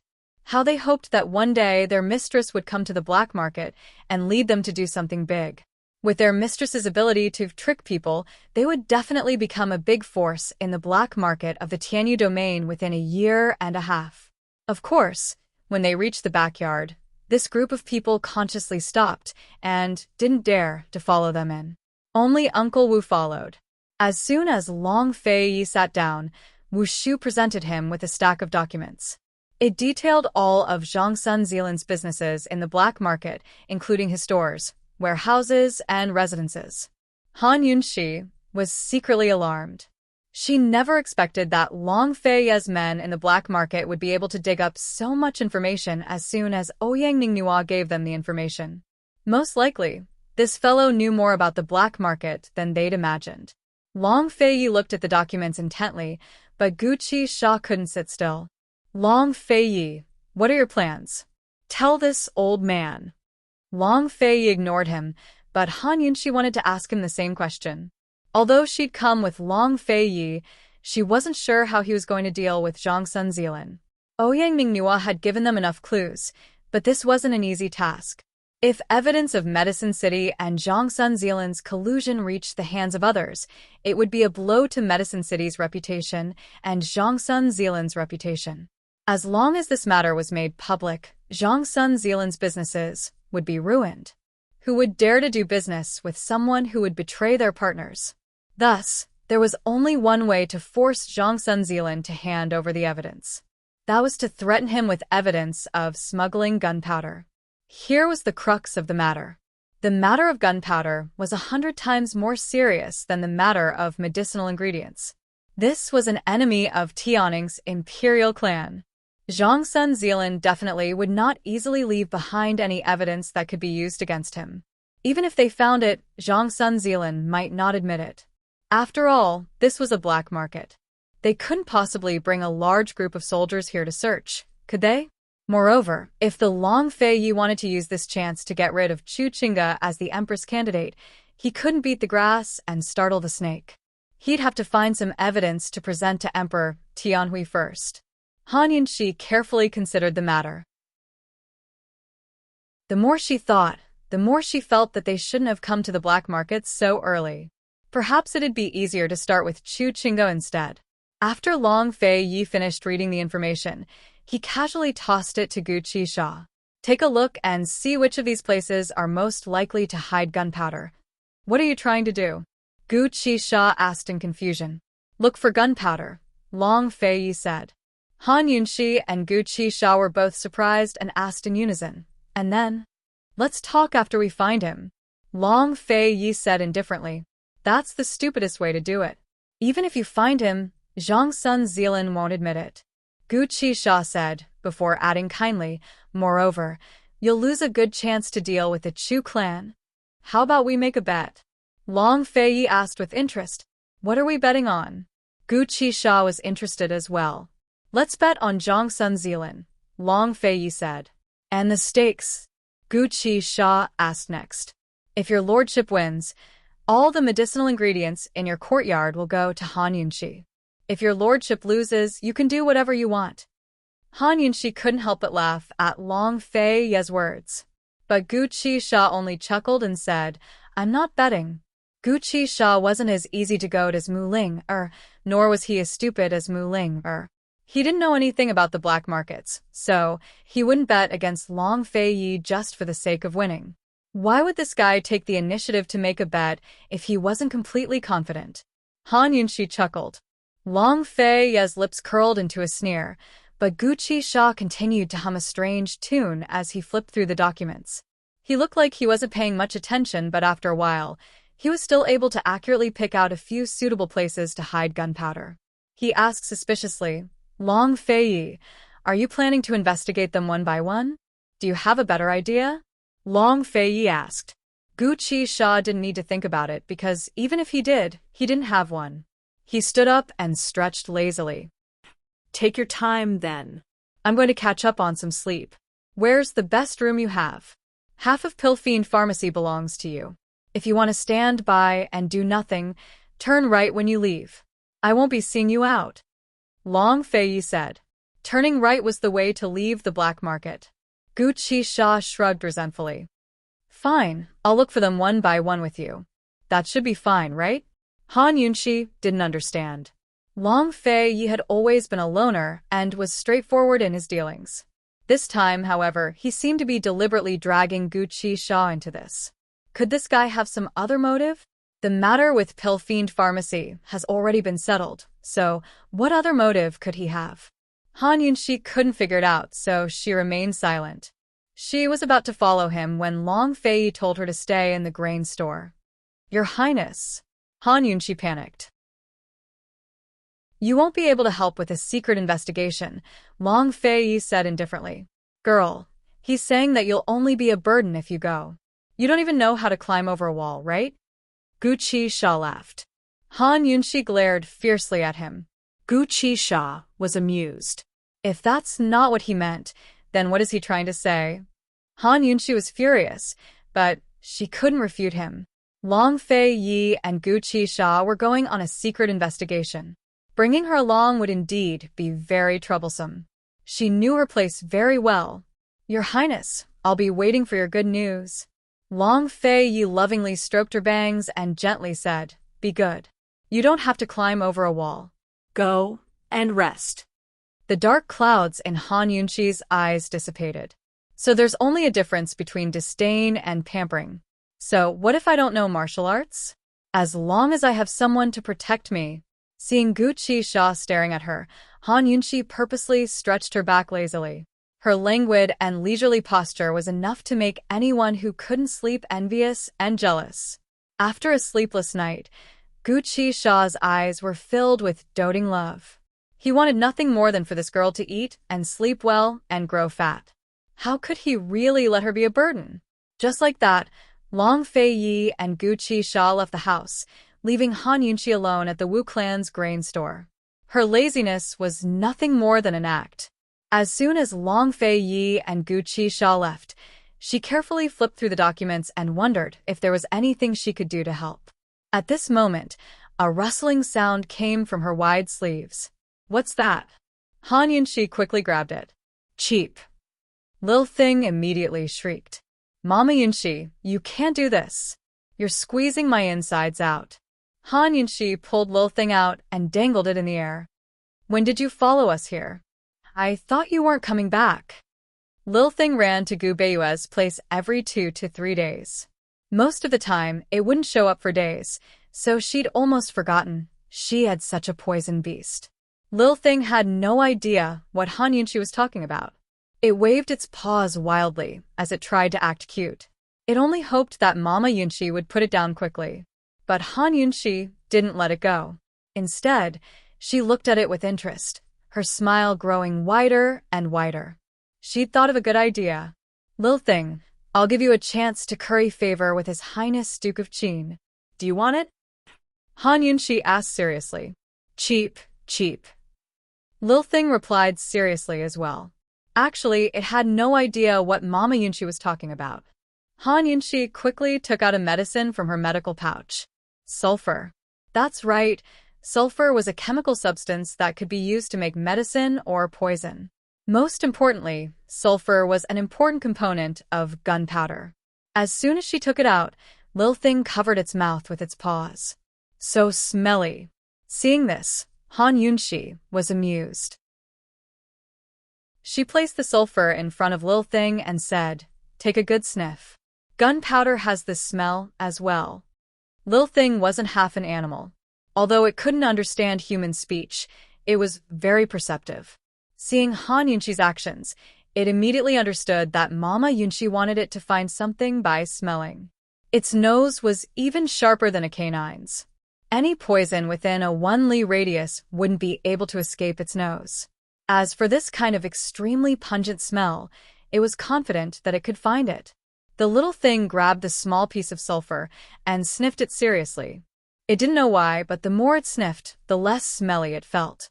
It was even a little addicted and almost ate the sulfur. Fortunately, Han Yunxi stopped it in time. "You're looking to die." Sulfur wasn't medicine or poison on its own. It had to be mixed with other things to create both effects. Heaven knows what the consequences would be if it ate it alone. Lil Thing gave an aggrieved squeak. It wasn't a glutton, but it hadn't eaten anything good in ages. Recently, it had given all the nourishing medicines it found to Imperial Physician Gu. As for poisons, Mama Yunxi's weren't to its liking. Its body hadn't recovered yet, and its blood hadn't recovered its detoxification properties yet. Lil Thing let go of the sulfur and scuttled to the windowsill. It didn't run out immediately, but stared unblinkingly at Han Yunxi. Han Yunxi saw through it at a glance. Without a choice, she took out an extremely rare poison from her medical pouch. "Here, be a picky eater." As soon as Lil Thing smelled the delicious food, it pounced on it and wolfed it down. It knew Mama Yunxi was hiding something good. How could it not loot a burning house? Seeing Lil Thing eat like this, Han Yunxi was both angry and amused. She couldn't bear to take out another rare poison. "Here, eat until you're full. The black market's huge. There'll be plenty for you to run around." Lil Thing turned around and opened its mouth wide, swallowing the poison in one gulp. If she wasn't hallucinating, then Lil Thing's mouth had been wider than its body. Frightened, Han Yunxi looked at her hand to make sure it was still there before she relaxed. The little thing grinned at her and quickly flew out of the window to look for the smell of sulfur. Naturally, Han Yunxi wouldn't follow it. Even if she wanted to, she didn't have the strength. She'd long seen Lil Thing's speed for herself. She could only sit there and wait with a clear conscience. She wasn't sure if Long Fei Yi and Gu Qisha would find the gunpowder first, or if Lil Thing would come back to give her a surprise. If someone made a bet with her this time, she wasn't sure she'd win. But what would the result be? Chapter 477. In less than half a day, Long Fei Yi and Gu Qisha had scoured the warehouses behind several large markets. Unfortunately, they couldn't even smell the slightest bit of gunpowder, let alone find a large quantity of it. The two of them hadn't spoken a word since they left the Wu family's grain store. They traveled together for the entire journey, but when they reached a warehouse, they split up and left at the same time. Neither of them spoke a word, as they both knew that the other had not found anything. At this time, they had snuck into another large warehouse and were in the same room. They split up to search for the secret rooms. After spending a lot of time, they still found nothing. The two of them looked at each other, then tacitly left. Gu Qixia leaped onto the wall as soon as he left.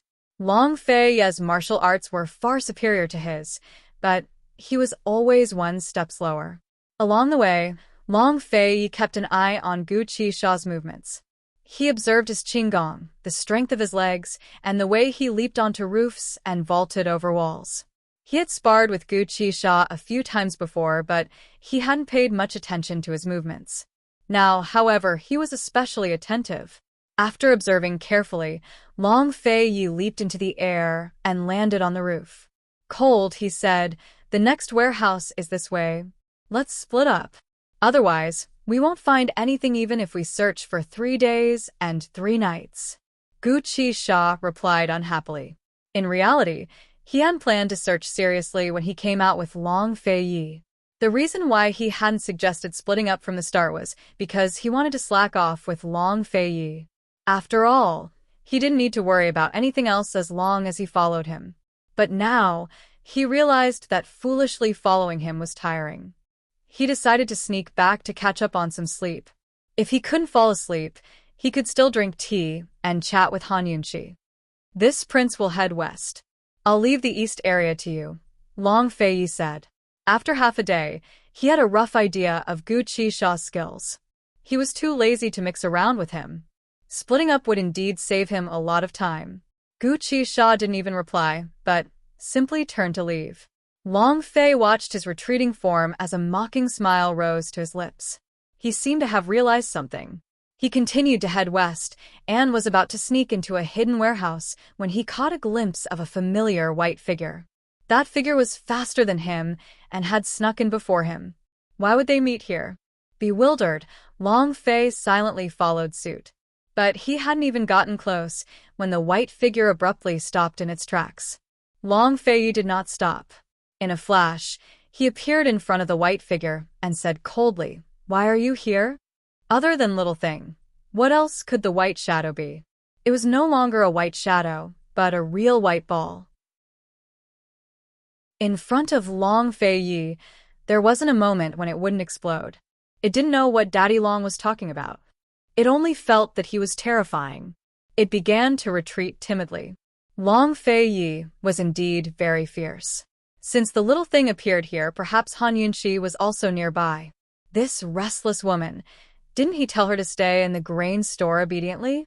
How dare he sneak into the warehouse of the black market with only a few hidden weapons and no martial arts? If they were caught, they wouldn't even know how they died. Where's Han Yunxi? Long Fei asked. Lil Thing was already afraid. After being yelled at, it was so scared that it didn't care about anything else. It turned around and ran for its life. Although it couldn't die, it couldn't help but worry whenever it was alone with Daddy Long. It was afraid that Daddy Long would secretly kill it one day behind Mama Yunxi's back. Seeing Lil Thing run, Long Fei assumed it was looking for Han Yunxi and immediately chased after it. Lil Thing grew even more afraid and ran for its life. It had no idea what Daddy Long wanted to do. Besides that time in Medicine City, Daddy Long had never chased after it. Long Fei chased after Lil Thing until they reached the back courtyard of Wu Shu's grain store. He stopped abruptly, suddenly realizing that Han Yunxi hadn't left the house at all. Lil Thing leapt onto the tall wall and fell into the courtyard without looking back. It hadn't planned to come back, but Daddy Long had chased it so closely that it could only seek Mama Yunxi's protection. It really couldn't figure it out. Mama Yunxi was so smart, but why did she fancy a fiend like Daddy Long? Why wasn't Mama Yunxi with its gentleman? If Mama Yunxi and the gentleman were together, its world would be perfect. Long Fei was about to turn and leave when he suddenly turned back. It wasn't clear whether that woman was resting or doing something else. Han Yunxi was currently researching Beauty's tears and perplexing butterfly illusion in her room. Although Long Fei hadn't asked her about it recently, she'd take out the 2 poisons whenever she had time to study them. She'd either mix them with other poisons or try all sorts of methods to extract the ingredients. Of course, Han Yunxi was also keeping an eye on the poison pond in her detox system. Last time, the detox system had leveled up because of the pond and gained the ability to nurture poisons and create antidotes on its own. When she poisoned Jun Yixia, the pond had only produced a handful of poisons. Moreover, she hadn't even created an antidote yet. But now she could produce 10 mature poisons. Right now, Han Yunxi had a bold idea. She wanted to take out the pond water and mix it with perplexing butterfly illusion and beauty's tears. She wanted to see if it was the 2 poisons that swallowed the pond water, or if it was the poison pond water that swallowed the poisons. One had to know that there was also a situation of black eating black when it came to poisons. Whoever had a stronger poison would often eat the weaker poison to increase their own toxicity. Han Yunxi took out the poison pond water, along with some perplexing butterfly illusion and a bit of beauty's tears. She tossed them separately into the pond water and was about to observe when Lil Thing suddenly flew in through the window and slammed into her back. Ah! The 2 bottles of poison in Han Yunxi's hands almost flew out. Fortunately, she held on tight. Lil Thing didn't even care about the poison. It grabbed Han Yunxi's clothes and climbed onto her shoulder. It slid down her arm like a slide and hurriedly hid in her sleeve. What's up with this little guy? Just as Han Yunxi was puzzled, someone knocked on the door. Who is it? She asked. Unfortunately, the person outside didn't make a sound and kept knocking. Strange. None of Uncle Wu's subordinates would dare to do this. Who's at the door? Han Yunxi looked at the 2 bottles of poison. Seeing that the poison didn't fuse and didn't react, she casually put the bottles into her medical pouch. She didn't make a sound and walked to the door. She held Pear Blossom Teardrop Rain and was on guard. Knock, knock, knock. The knocking continued. Han Yunxi's lips curled into a cold smile, but she didn't make a sound. Very soon, the person outside stopped knocking on the door and left without a sound. Han Yunxi grew more suspicious, as she grew more guarded. She vigilantly looked at the windows on both sides. One of the windows was tightly shut, while the other had been knocked open by Lil Thing. Han Yunxi was vigilantly looking at the open window. Who knew that a few golden needles suddenly shot into the crack of the door? She completely didn't notice it until the golden needles brushed past her cheek and broke the teacup on the table. She was shocked. Almost at the same time, Long Fei Ye's voice came from outside the door. Open the door. It's him? Han Yunxi was stunned.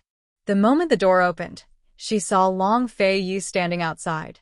Long Fei Yi looked at her and was somewhat helpless. This vigilance of yours. Although there were shadow guards protecting her, but if she met with an expert, the shadow guards might not be able to stop him. And how could he always stay by her side? Long Fei began to consider whether or not to teach this woman martial arts. He hadn't taught her in the past because he thought she was a good-for-nothing in martial arts, but now it seemed like he had to find a chance for her to start learning martial arts. Alright, Han Yunxi also admitted that her vigilance was very poor. But she had no choice. Why has your highness returned? Have you found the gunpowder? I met Lil Thing and chased it back to take a look. If you're not tired, let's go look for it together. Long Fei Yi said indifferently. Han Yunxi was overjoyed. Really? Let's go. Long Fei Yi turned around and left. Was it because Long Fei Yi saw that Han Yunxi wanted to follow him, or because he liked to let Han Yunxi follow him? Only he himself knew. In any case, Han Yunxi was happily led away by Long Fei Yi. By the time Gu Qixia returned, they were already far away. Gu Qixia couldn't find them in the courtyard and asked everyone in the inn, but no one could give him an answer. Gu Qixia wanted to go to sleep, but when he lay down, he couldn't. What a tragedy. When she found out that Long Fei Yi and Long Fei Yi hadn't found any clues, Han Yunxi forcefully pulled Lil Thing out of her sleeve and hung it in front of Long Fei Yi. Your Highness, it has a way. Han Yunxi smiled mischievously, but Lil Thing began to cry. Squeak, squeak, squeak. What ways? Long Fei Yi slapped Han Yunxi's hand away. Don't you think it's dirty? How many times have I told you not to keep this thing on you?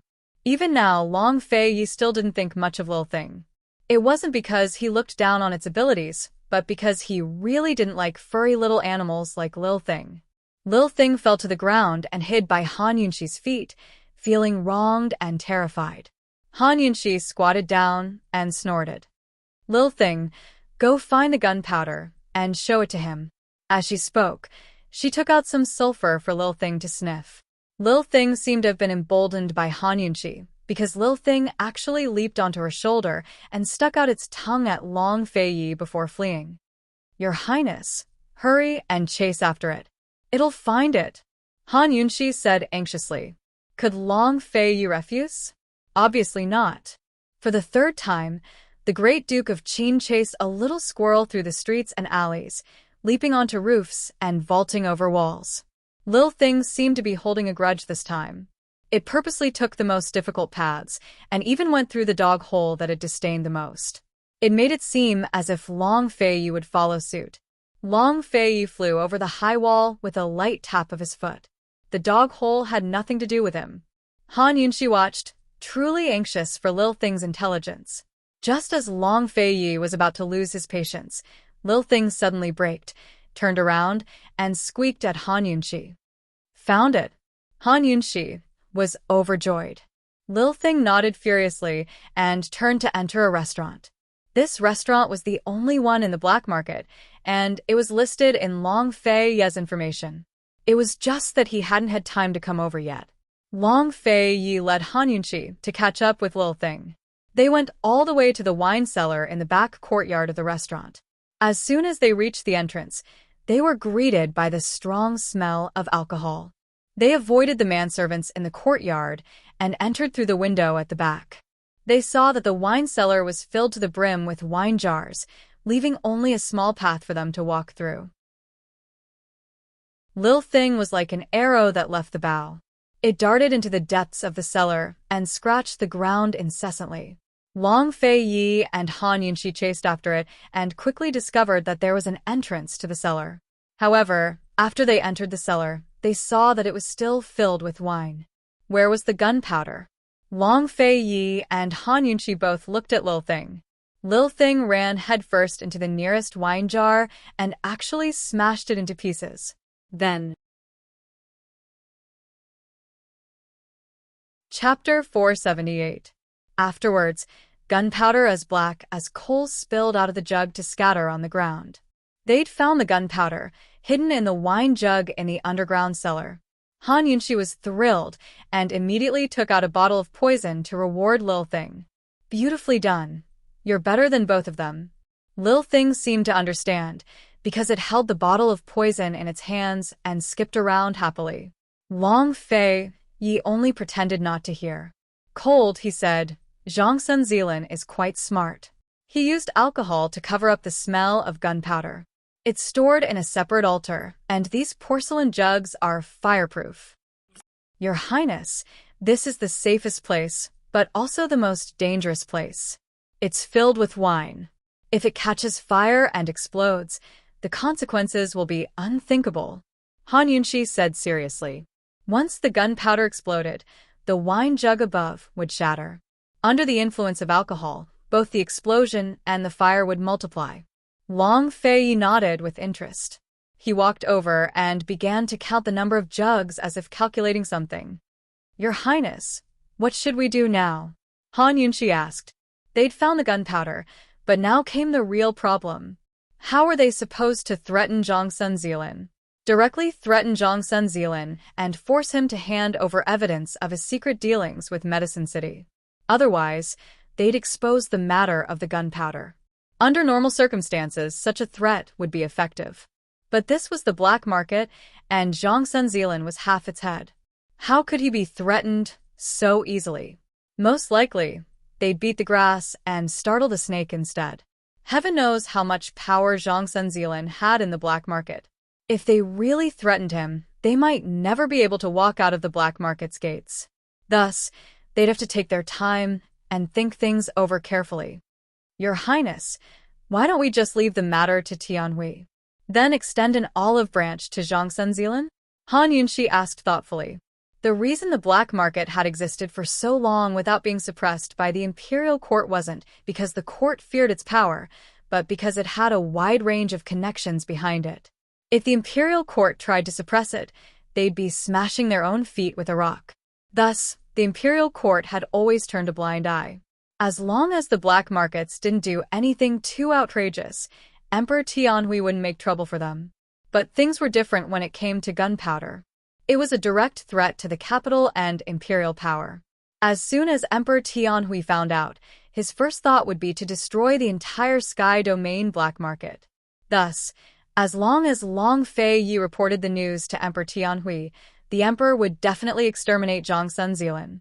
At that time, Zhongsun Zilin would have no way out. Long Fei Yi would then extend an olive branch. As long as Zhongsun Zilin handed over evidence of his secret dealings with Medicine City, the Duke of Qin would guarantee his life. Han Yunxi thought for a moment, then added, "Your Highness, we can let Zhongsun Zilin expose the Chu family first, then save him. This way, we can kill two birds with one stone." Rather than using gunpowder to threaten Zhongsun Zilin, he might as well use his life to threaten him. It had to be said that Han Yunxi was becoming more and more skillful. Still, Long Fei Yi only gave her a one-word evaluation. An unnecessary move. Han Yunxi gave a start. "Your Highness has a better idea?" Aside from blowing things up and getting the imperial court involved, Han Yunxi couldn't think of a more complete and safe plan. Long Fei Yi didn't reply, but kept walking inside. He pulled out a few jugs of wine and opened them up for inspection, only to discover that they were all filled with gunpowder. After walking around in a circle, Long Fei Yi had a good idea of how much gunpowder there was. He took Han Yunxi's hand and said, "Let's go." Han Yunxi knew how to deal with the situation. Long Fei Yi had an idea of what to do, but she couldn't guess what he was thinking. After the two of them returned to the Wu clan's grain store, Long Fei Yi whispered a few words to Uncle Wu. Uncle Wu's expression changed before he quickly left the store. "Your Highness, what are you doing?" Han Yunxi couldn't help asking. Long Fei Yi smiled but didn't say anything.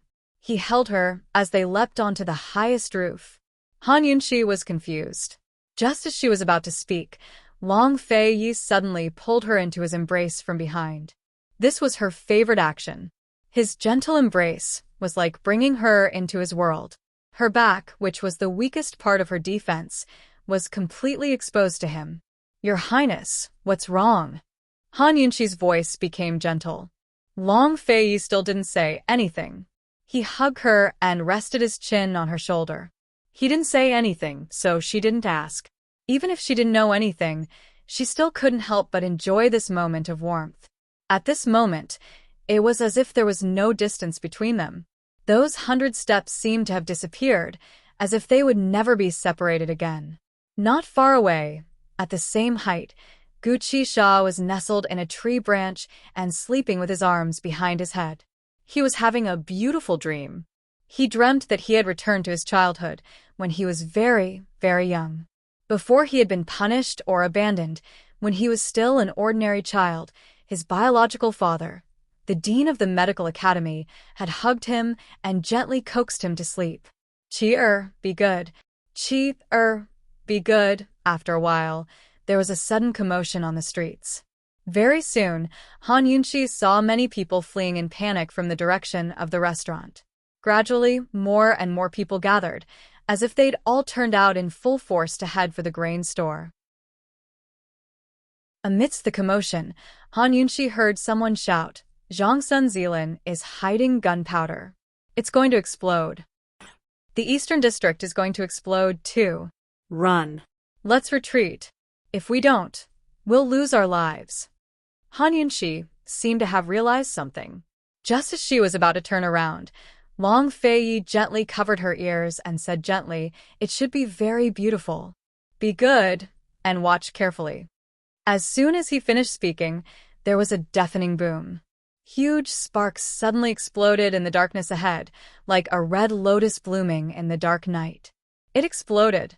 The gunpowder in the wine cellar exploded. Soon, the sound of explosions rang out one after another, followed by the continuous explosion of sparks. Everyone was running for their lives in panic, trying to escape from this terrifying disaster. Only Han Yunxi was in the arms of the man who dominated everything. She covered her ears and enjoyed the magnificent fireworks. Long Feiyi was right. Putting aside the horror of the fire, it was really, really beautiful to look at from the high roof. Han Yunxi was stunned by the sight. Beside her, Gu Qixia had been jolted awake by the explosion. He jumped up and almost fell down, but fortunately, he managed to grab hold of a tree trunk in time. He had already forgotten what kind of dream he had been dreaming about, and had forgotten the gentle and loving qi he had heard in his dream. He cursed, "Fuck, Long Feiyi did this? He's playing so big?" Yes, this explosion had been caused by Long Feiyi. He had just estimated the amount of gunpowder in the underground wine cellar and estimated the area of effect if all the gunpowder and the wine in the wine cellar exploded together. After returning to Uncle Wu's grain store, he immediately ordered Uncle Wu to spread the news that the gunpowder was going to explode and to evacuate everyone in the area of effect. There were not many people in the black market, so it was easy to evacuate everyone. After everyone had left, Uncle Wu went to start the fire. Everything had happened so suddenly that Zhang Sunzilan probably still did not understand what was going on. The explosions became more and more frequent, and the fire grew bigger and bigger. Before long, the beautiful fireworks could no longer be seen, and only a raging inferno was left. The restaurant and everything around it had been destroyed in an instant, turning into a sea of fire. It was the epicenter of the explosion, and the fire was so big that it quickly spread to the entire street. At this time, not only the Eastern District, but even the Western District was in danger. Not to mention whether they would be affected by the fire, just the thick smoke alone was enough to kill many people.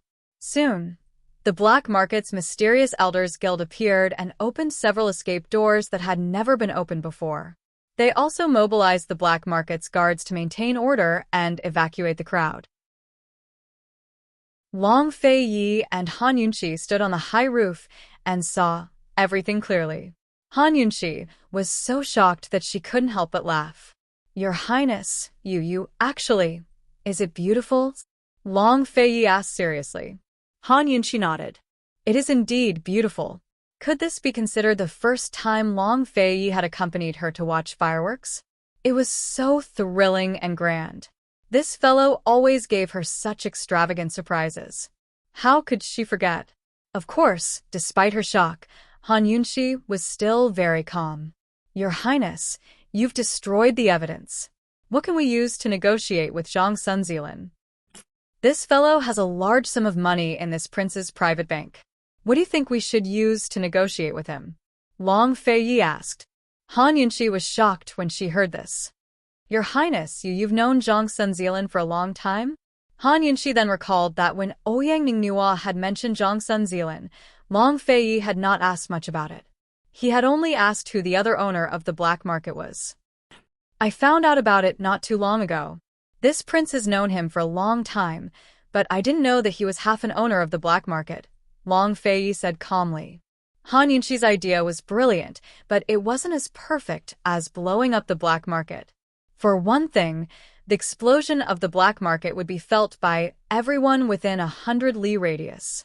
Soon enough, the capital would get wind of the news as well. Emperor Tianhui wouldn't be able to sit still and send people to investigate. Once they found traces of gunpowder, things would get serious. With Emperor Tianhui's distrustful personality, he'd hesitate if Long Feiyi reported the news. Perhaps he'd even suspect that Long Feiyi was trying to use the chance to destroy the Chu clan.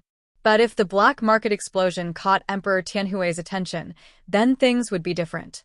Emperor Tianhui was no fool.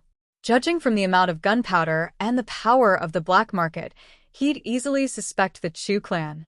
Secondly, once the black market exploded, all of Zhang Sunzilan's most profitable businesses would be destroyed. Long Feiyi only needed to secretly spread the news that Zhang Sunzilan was half an owner of the black market. That way, the imperial court would keep an eye on Zhang Sunzilan. Although they'd have no evidence to arrest him, they'd at least put him on the list of suspects. Then all of Zhang Sunzilan's legitimate businesses in Tianning would be frozen.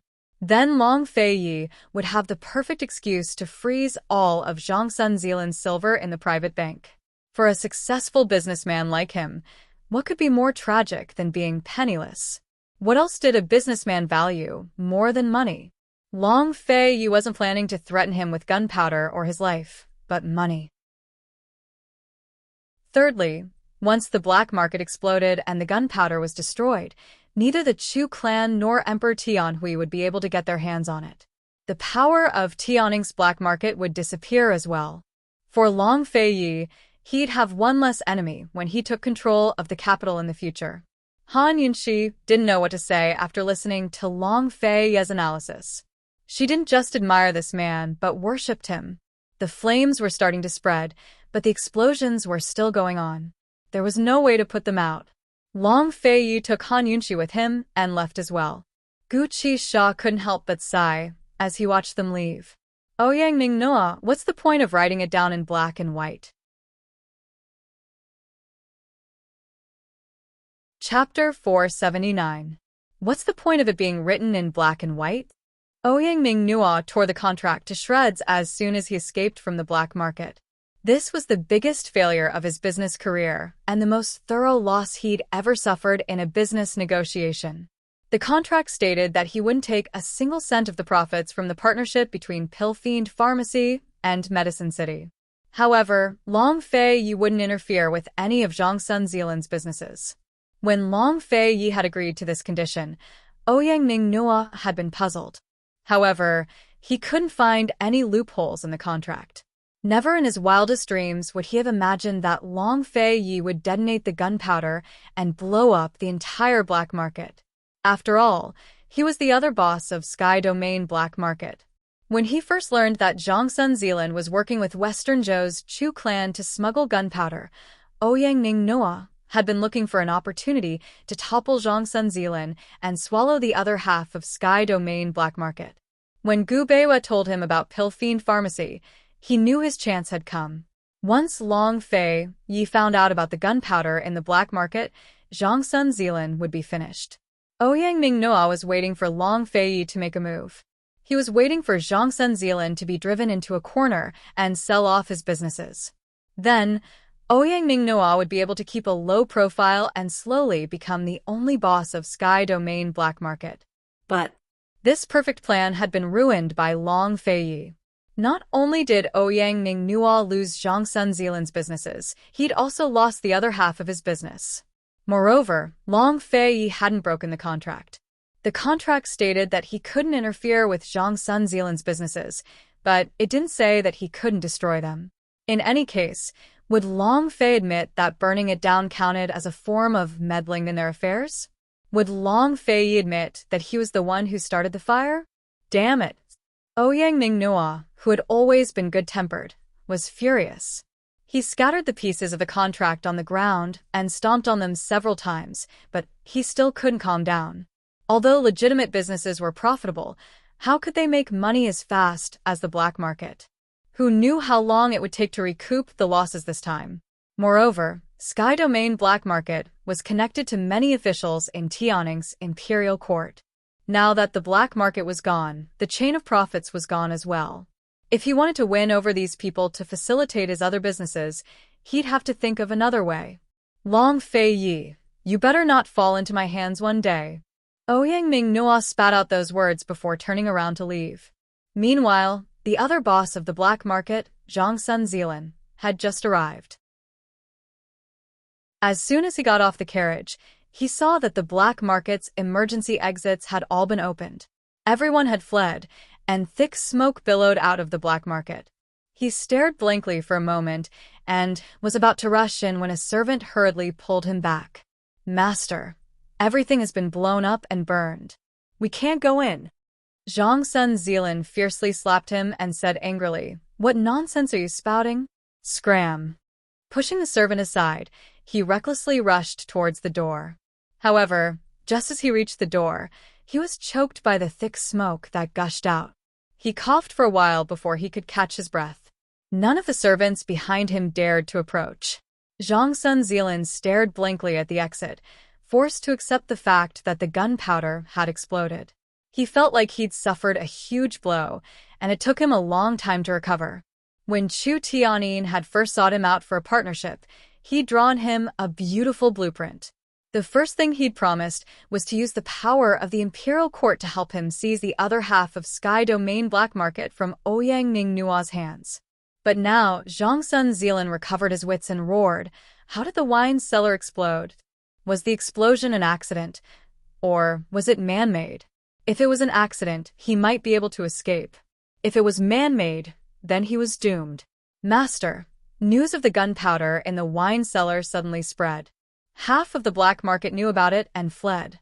That's why the wine cellar exploded. Someone must be messing with us on purpose. The servant reported. Zhang Sun Zilan's expression turned even uglier. Just then, the sound of hurried hooves could be heard. It was the arrival of the government.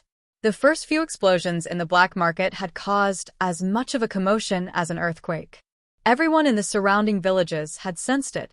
It had only been a little over 2 hours, but the nearest government office had already sent people over. Soon, the capital governor's men, the imperial guards, and many other forces would arrive. Despite his despair, Zhang Sun Zilan still managed to calm down. He immediately boarded the carriage. Returned to the imperial capital. Quickly. Someone had done this on purpose. The imperial court would definitely investigate him soon. He had to hurry back and prepare a backup plan. At the very least, he had to transfer all of his assets and businesses. Stockpiling gunpowder was a threat to the imperial capital. If the imperial court wanted to investigate him, they didn't need any evidence. They would first seal off all of his avenues of escape and trap him in the imperial capital before slowly discussing the evidence with him. With the departure of the 2 leaders of the black market, the council of elders that had been established by them naturally disbanded on its own. Everyone had left, leaving behind a burning mess. By the time Mu Qingwu arrived with a large group of imperial guards, Long Fei Yi and Han Yunxi had finally left. Emperor Tian Hui must have heard of the situation by now. But they'd hardly reached the city gates when they saw Long Tianma leading a group of men out of the city. Han Yunxi laughed out loud. Your Highness, this crown prince is probably even more impatient than His Majesty, isn't he? Long Fei Yi replied mildly, his tone light and breezy. In the past, Chu Qingda had repeatedly invited Han Yunxi to the palace. It wasn't clear what the woman's motives were, but she couldn't escape the label of crafty plots and machinations. Meanwhile, the Empress Dowager had been keeping an eye on her the entire time, hoping to sow discord between her and Chu Qingda so she could reap the benefits. Now that the gunpowder case had been exposed, neither Chu Qingda nor the Empress Dowager would have time to make trouble for her for a long time. They were too busy dealing with each other.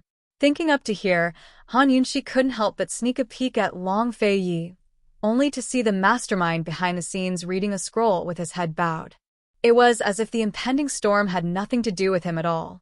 He never interfered with the affairs of the imperial court, but every time he made a move, he could stir up huge waves in court and even the harem. This was His Highness Duke of Qin's methods and one of his most revered traits. By the time Han Yunxi and Long Fei Yi returned to the Duke of Qin's estate, Gu Qisha was already waiting for them at the gates. As soon as he saw them get off the carriage, Gu Qisha rose to his feet. Long Fei Yi, why didn't you tell this old man that you found gunpowders? Would Long Fei Yi answer him? Of course not. Besides the woman he was holding hands with, who else had he wasted his breath on? He didn't even look at Gu Qisha as he led Han Yunxi through the gates. Gu Qisha immediately followed after them, but the guards blocked their way as soon as they entered the estate. Han Yunxi, for better or for worse, were business partners. Is this how you treat your guests? Gu Qisha asked loudly. Do you need something? Han Yunxi finally spoke up. This old man was planning to stay in the capital and personally follow up on the Medicine Ghost Valley's affairs, Gu Qisha replied. And then? Han Yunxi asked patiently. Gu Qisha chuckled. This old man thought it over and decided that it's more convenient to stay at the Duke of Qin's estate. Han Yunxi was about to speak when Long Fei Yi suddenly agreed. He ordered cold, Chu Shifeng, prepare a guest room. Leaving aside Han Yunxi, even Gu Qisha was taken aback. But since Long Fei Yi dared to let him in, he had the guts to stay. Just like that, Gu Beiyue settled down in a small courtyard in the Duke of Qin's estate. If Gu Beiyue's recuperation last time didn't count, he would be the first guest ever to stay overnight at the Duke of Qin's estate. When they returned to the hibiscus courtyard, Han Yunxi finally spoke up.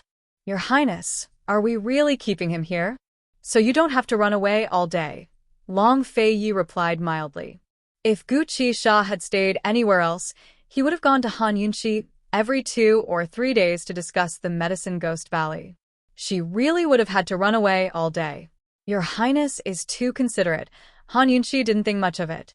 As expected, Gu Qisha found Han Yunxi that very afternoon to discuss the design of Pill Fiend Pharmacy Storehouse. Han Yunxi invited him to the flower gardens to discuss the matter. Naturally, Long Fei Yi accompanied them. Needless to say, Gu Qisha was quite attentive. He'd picked out a few details on the storehouse design plans since he was the most knowledgeable about medicine. Han Yunxi would listen to him unconditionally. A few days later, various versions of the gunpowder explosion spread throughout the capital city. Some of the rumors came from Long Fei Yi himself. Emperor Tianhui was furious and ordered a strict investigation into the source of the gunpowder. He also listed Zhongsun Zilin, Ouyang Ningnua, and a few other merchants with connections to the black market as suspects. All of their businesses in Tianning were sealed off for further investigation. Although Zhongsun Zilin and Ouyang Ningnua were both bosses of the black market, Zhongsun Zilin couldn't compare to Ouyang Ningnua, the head of Cloud Realm Trade Consortium. Ouyang Ningnua's businesses in Tianning were sealed off, but he still had plenty of businesses in Northern Li, Western Zhou, and even Medicine and Medical City. He wouldn't go bankrupt, and Emperor Tianhui wouldn't dare to be too rude and unreasonable with his status. But Zhongsun Zilin was in trouble. Most of his businesses were in Tianning, so Emperor Tianhui was sure to eat him up. Less than 5 days after the gunpowder explosion, he finally decided to give up everything in Tianning and went alone to Tianning's largest private bank, Abundant Treasure Private Bank. He told the manager directly, "I'll have to trouble you to inform His Highness, Duke of Qin, that Zhongsun Zilin requests an audience." Few people knew the identity of the owner of Abundant Treasure Private Bank, so the manager had no choice but to make the report. How many taxes had the Sky Domain black market stolen from the National Treasury? How many legitimate businesses had they suppressed in Tianning? How many people in dire need had they cheated? How could Long Fei Yi treat Zhongsun Zilin nicely? Currently, he was brewing tea with Han Yunxi in the back courtyard. Coldly, he ordered the manager, "Have him wait a moment." Wait a moment? Thus, Zhongsun Zilin waited anxiously for an entire day in the private bank. If he wasn't under someone else's control, he would have slammed the door and left. All of the silver drafts in his hands were of high value. The 10 or so of them were the real gold and silver he'd saved up over the years from both illegal and illegal businesses. It was also the only thing he could use to escape overseas and make a comeback. Because the face value was too high, in order to prevent theft, if he wanted to take out these banknotes to trade or receive cash from foreign banks, he had to stamp it with his own seal and that of the master of Baofeng Bank. Thus, he had to see His Highness Duke of Qin no matter what. He waited and waited until it was finally time for dinner. The manager brought Zhongsun Zilin to the tea room.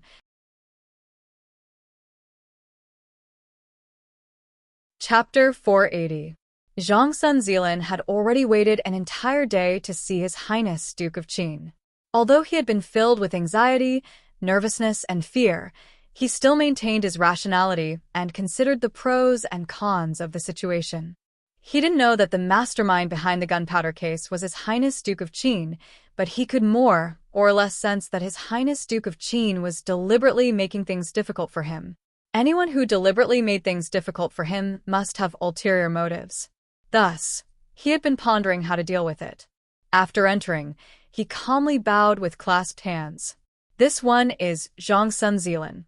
Greetings to your Highness Duke of Qin and esteemed Wang Fei. Long Fei Yi looked down at him with disdain. You're half a master of Sky Domain black market. With such a powerful background, you dare to call yourself a commoner in front of this prince? This prince can't afford it. The trace of mockery on Long Fei Yi's lips made Zhongsun Zilan tremble with fear. Although he had mentally prepared himself, he still feared this cold prince. Your Highness Duke of Qin, you're shortening this one's lifespan. Zhongsun Zilan said anxiously. Long Fei smiled coldly. To what do I owe the honor of your presence today? Zhongsun Zilan pulled out a stack of banknotes from his sleeve. Your Highness, this one is here to ask for your stamp. This banknote has been in your bank for several years. It just so happens that there's a good project coming up, so this one wants to use it all. Zhongsun Zilan spoke as if the gunpowder case hadn't happened and the rumors outside weren't true. Han Yunxi felt admiration. Unfortunately, His Majesty has sealed off all of your assets. What do you think this prince should do? Long Fei Yi asked. Zhongsun Zilan grew anxious. Your Highness Duke of Qin, this one can accept that others don't believe me, but you can't not believe me. This one wants to ask you to uphold justice for this one. As he spoke, he actually took out half a stack of banknotes and placed it on the table. Han Yunxi walked over and picked up the banknotes, counting them one by one. Seeing this, Zhongsun Zilan was overjoyed and hurriedly said, Esteemed Wang Fei, the bank belongs to His Highness. Everything here is decided by His Highness. Even His Majesty can't interfere, right?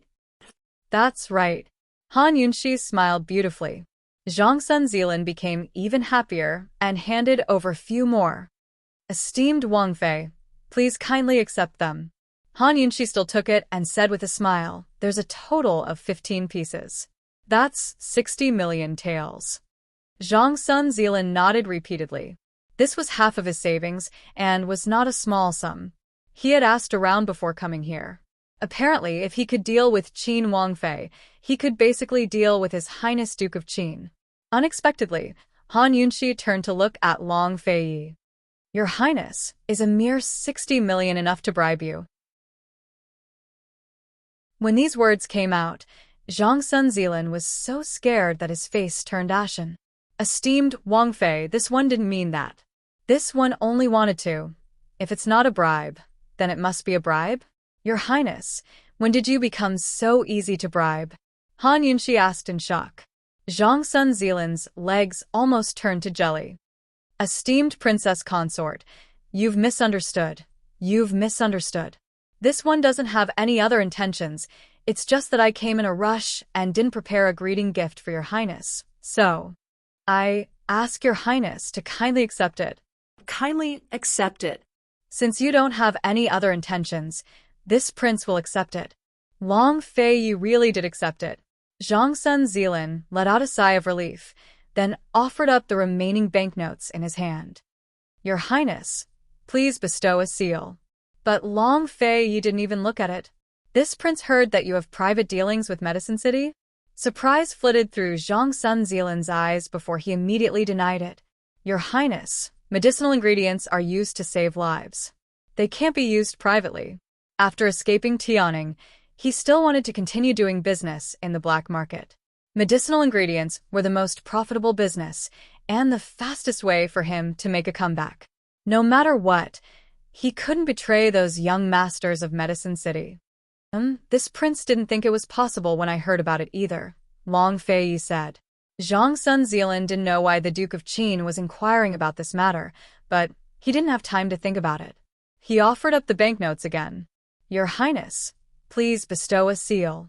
This prince already said that His Majesty has orders to seize all of your assets. Do you want this prince to go against His Majesty's orders? This Zhongsun Zilan glanced at the banknotes that Han Yunxi had taken away, then at his own. Despite his anger, he didn't dare to say anything. He had deposited the banknotes in the Duke of Qin's private bank precisely because he wanted to use the chance to form a relationship with the man. Now he truly regretted his actions. Despite his regrets, he remained calm. After some hesitation, he said in a low voice, Your Highness, Duke of Qin, This one knows that there are many rumors and slanders going around outside. His Majesty has also listed this one as a suspect, but this one really wasn't responsible for the gunpowder case.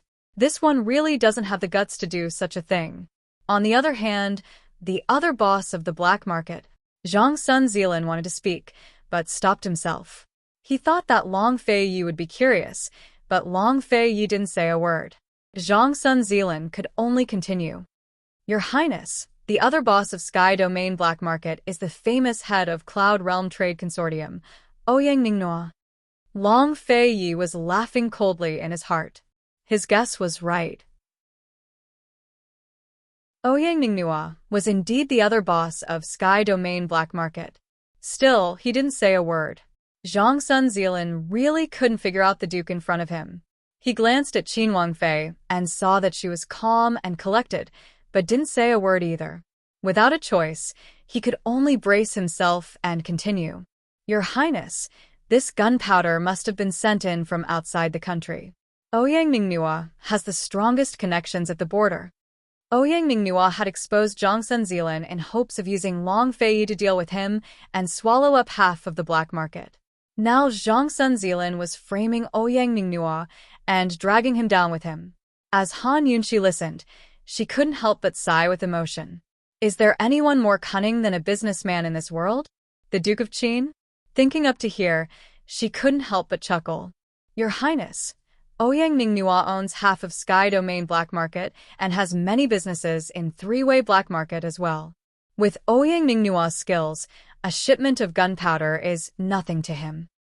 Your Highness, the Emperor may be muddle-headed, but you're not, are you?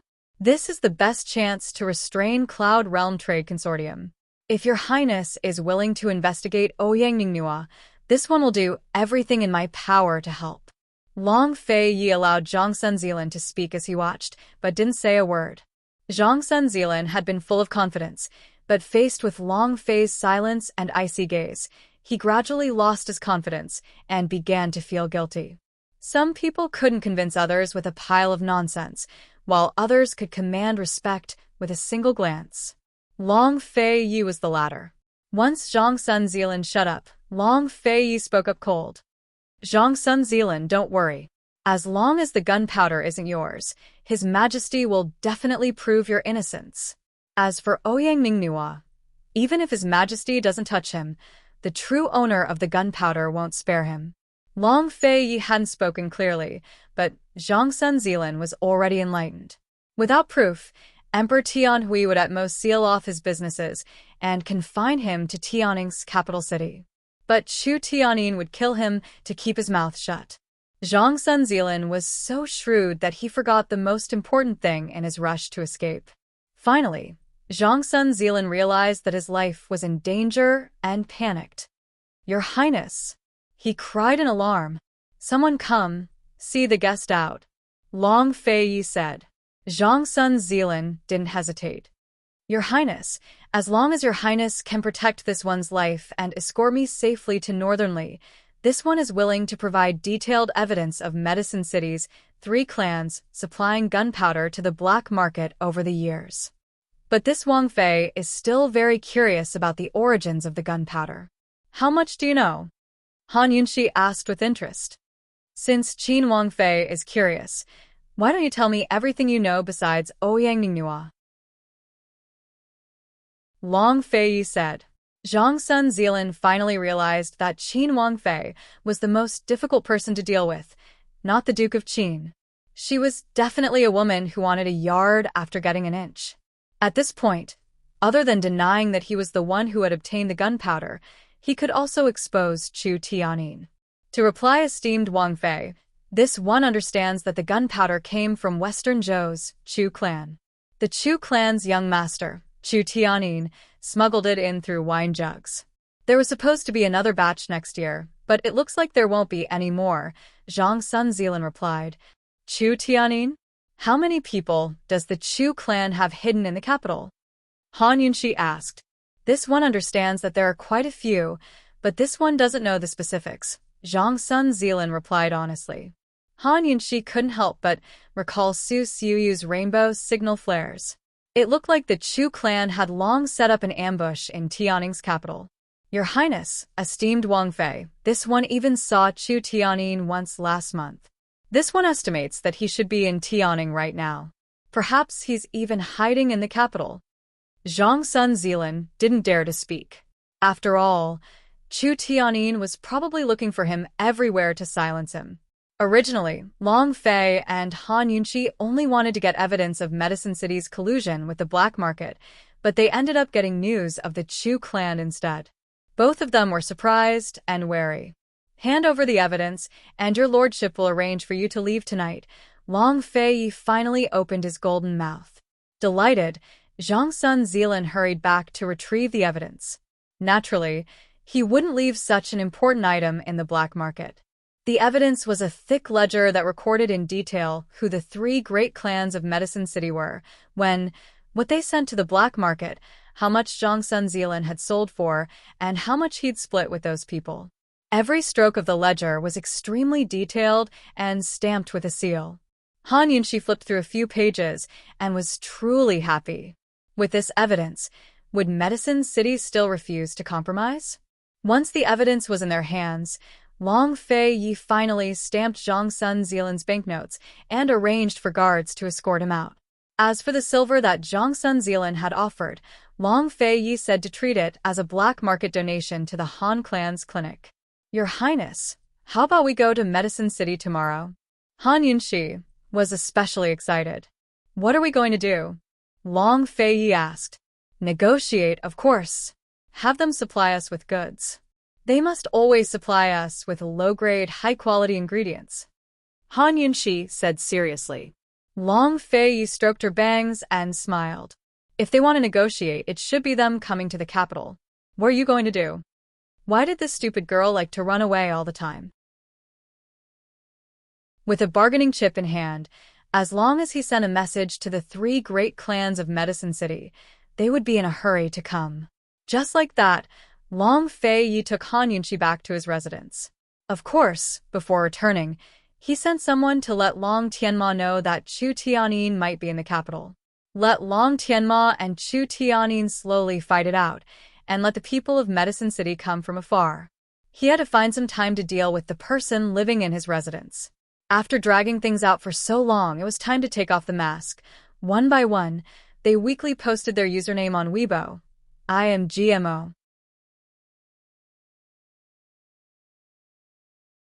Chapter 481. Early in the morning, Han Yunqi had just woken up when Zhao Mama came to report, esteemed Wang Fei, His Highness has invited Pilfine to drink tea in the garden. He wants you to come along. Han Yunqi almost thought that she was still dreaming. Long Fei was inviting Gu Qisha to drink tea? Did the sun rise from the west today? Really? Han Yunqi asked doubtfully. Before Zhao Mama could answer, Su Xiuyu spoke first.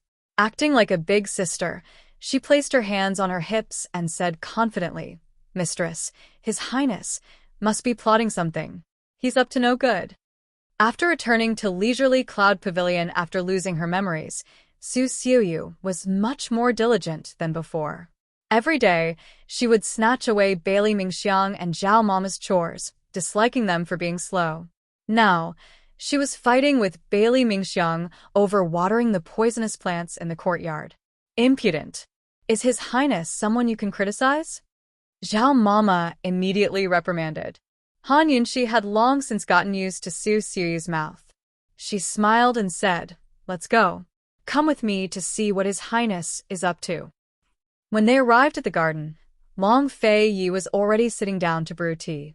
Today, he wasn't dressed in his usual black robes, his black hair tied up in a bun, looking cold and mysterious.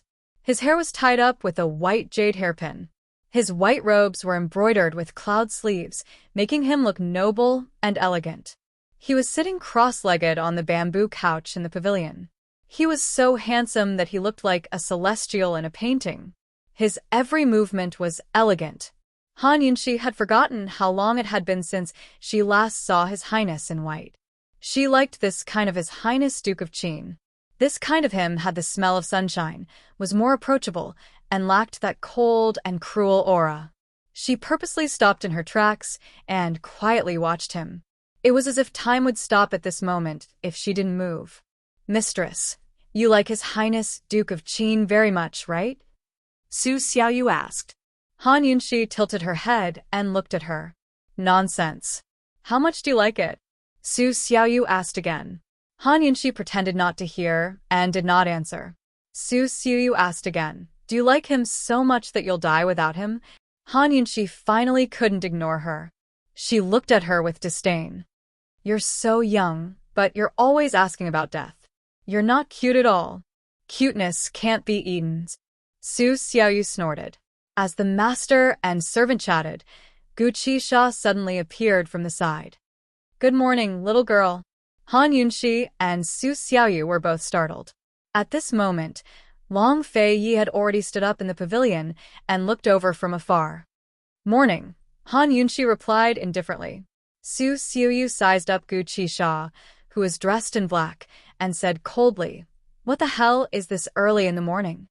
Unexpectedly, as soon as she said this, her throat suddenly tightened. At the same time, Han Yunxi's detoxification system warned her that there was poison in her surroundings. Su Xiaoyu clutched her neck, unable to make a sound. She was so frightened that she grabbed Han Yunxi's hand and begged for help. The detoxification system had already determined that Su Xiaoyu had been poisoned by a mute poison. The most frightening thing about this poison was that if it wasn't neutralized within the time it took for a joss stick to burn, it would never be neutralized. Han Yunxi immediately took out the detoxification system's antidote from her medical pouch and gave it to Su Xiaoyu. However, just as Su Xiaoyu's throat felt a little better, her legs suddenly turned to jelly, and she fell to her knees without any warning. Poison again. This was a poison that could harm a person's shins and bones. It needed to be neutralized immediately, otherwise, the person would be permanently crippled. The detoxification system quickly gave her another antidote. This antidote could not be taken directly. It had to be sprayed on the knees for it to be effective. "Sit down and roll up your trousers," Han Yunxi immediately ordered. When Su Xiaoyu saw Han Yunxi's serious expression, she didn't dare to delay and hurriedly did as she was told. However, just as Han Yunxi was about to spray the antidote, Su Xiaoyu suddenly burst into tears and blood flowed from the corner of her mouth. Finally, Han Yunxi grew angry and stood up. "Gu Qisha, don't you know that children's words carry no harm? How could you use such a vicious poison?" The poison that Su Xiaoyu had been poisoned was naturally Gu Qisha's doing. Gu Qisha chuckled and said, "Children's words carry no harm? Do you think she's a 3-year-old child?" Han Yunxi couldn't be bothered to pay attention to him and focused on neutralizing Su Xiaoyu's poison. Who would have thought that Gu Qisha would continue to poison her? When Han Yunxi smelled the scent of poison, she immediately said coldly, "That's enough." Gu Qisha glanced at the white figure in the pavilion and grinned. "An apology is enough. Don't even think about it." Su Xiaoyu fumed. Wouldn't it be a loss for her to apologize after being poisoned so many times? Blood began to flow from the corner of her mouth again at those words. Han Yunxi handed the antidote to Su Xiaoyu and shielded her behind her back. Cold, she looked at Gu Qisha from head to toe. "Your Excellency Pill Fiend not only has superb medical skills, but poison skills as well." How unexpected. Han Yunxi had seen everything clearly just then. This fellow hadn't even gotten close to Su Xiaoyu before he'd poisoned her. Moreover, he'd done it with such precision that it was no small feat at the very least. As far as she knew, there weren't many people in Cloud Realm continent with such skills. Jun Yi Xiao is one of them, while Gu should have similar skills as well. Medicine and poison come from the same family, hee.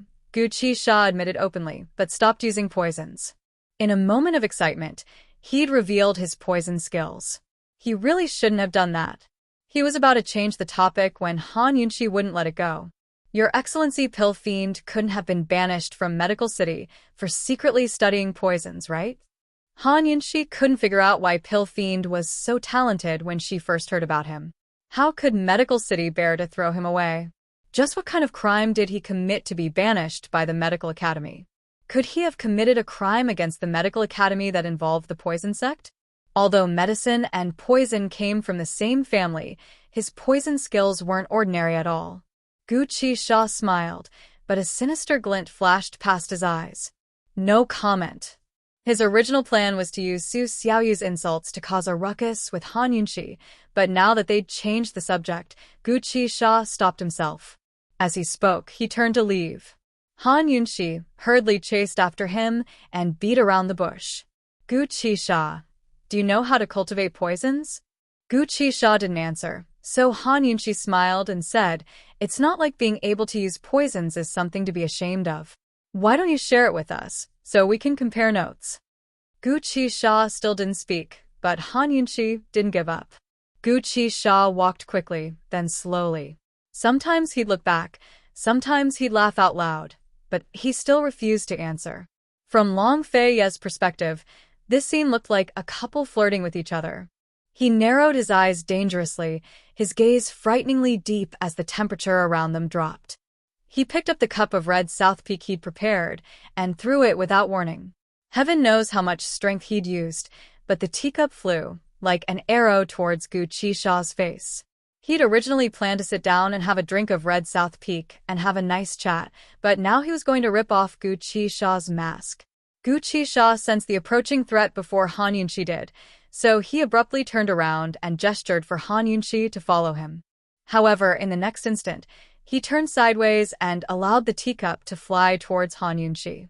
Han Yunxi suddenly saw a teacup hurtling towards her.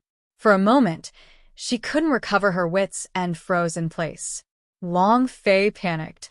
He was about to throw a hidden dart at the teacup when Gu Qisha beat him to it. He raised his leg coolly and viciously kicked the teacup out of the air. He chuckled and turned around to look at Long Fei. Who is it? Why are you in such a bad mood so early in the morning? Han Yunxi's mind was preoccupied with Gu Qisha's extraordinary poison skills, so she wasn't in the mood to flirt with him. How could she possibly have realized that there was something wrong with their chase just now?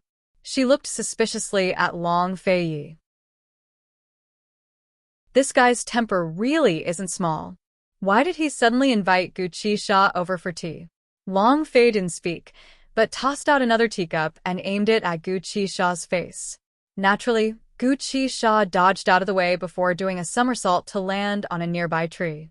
Your Highness Duke of Qin, are you certain you invited this old man here for tea? We're here for tea. Why wouldn't you dare to drink? Long Fei retorted. As he spoke, he threw another teacup at Gu Qisha. Gu Qisha immediately caught it. Gu Qisha's skill in throwing out teacups was impressive, but his catching skills weren't bad either. Not a single drop of South Peak Red spilled out of the teacup. After all, not everyone was like Long Fei, who could tell the difference between the same type of tea with a single sniff. Gu Qisha only knew that this was black tea. After determining that it wasn't poisonous, he slowly tasted it. As he sipped on it, Long Fei walked over with the teacup in his hand. How's the taste? Gu Qisha vaguely sensed that something was wrong, but he didn't back down. He jumped down from the tree and said, Give me another cup. Long Fei poured the tea as he spoke. Celestial Fragrance Tea Shop's specialty tea is South Peak Red. I drank it back in Medicine Ghost Valley too. What, you're not familiar with this tea? Gu Qisha's eyes turned cold as he tensed up. On the side, Han Yunxi didn't notice the tense atmosphere between Long Fei and Gu Qisha. She finally realized that Gu Qisha had given them the original South Peak Red. No wonder she found it so familiar. Celestial Fragrance Tea Shop had already been sealed up by Long Fei, so the South Peak Red there belonged to Long Fei. He wouldn't sell it. Could it be that Gu had planted it somewhere else and was selling it again? Or Han Yunxi was still puzzling over the situation when Chu Shifeng suddenly ran over, his face full of anxiety. Your Highness, there's a guest requesting an audience. Long Fei didn't even ask who the guest was, but simply said, I won't see him. But Chu Shifeng was put in a difficult position. After some hesitation, he hurried forward to whisper something in Long Fei's ear. It wasn't clear what he said, but Long Fei's expression shifted slightly. He told Han Yunxi, Wait for me in the pavilion, I'll be right back. Then he left in a hurry, as if something urgent had happened. As soon as Long Fei was gone, Han Yunxi called over a servant girl. "Serve His Excellency Pil Fiend well." Anyone who could come to the Duke of Qin's estate to request an audience couldn't be an ordinary person. Moreover, someone who could make Chu Shifeng so nervous was even more unusual. At the very least, the visitor had to have the ability to gain face from the Duke of Qin. Just who had come? Did they have something urgent to discuss? Han Yunxi was filled with curiosity as she stealthily chased after him. Gu Qisha stared doubtfully at the teacup in his hands as a complicated look flickered past his eyes. Then he followed after Han Yunxi on the sly. But when Han Yunxi entered the guest hall through a side door, she saw a woman standing very close to Long Feiyi. This was none other than Western Zhou's princess, Duanmu Yao, whom she hadn't seen in ages.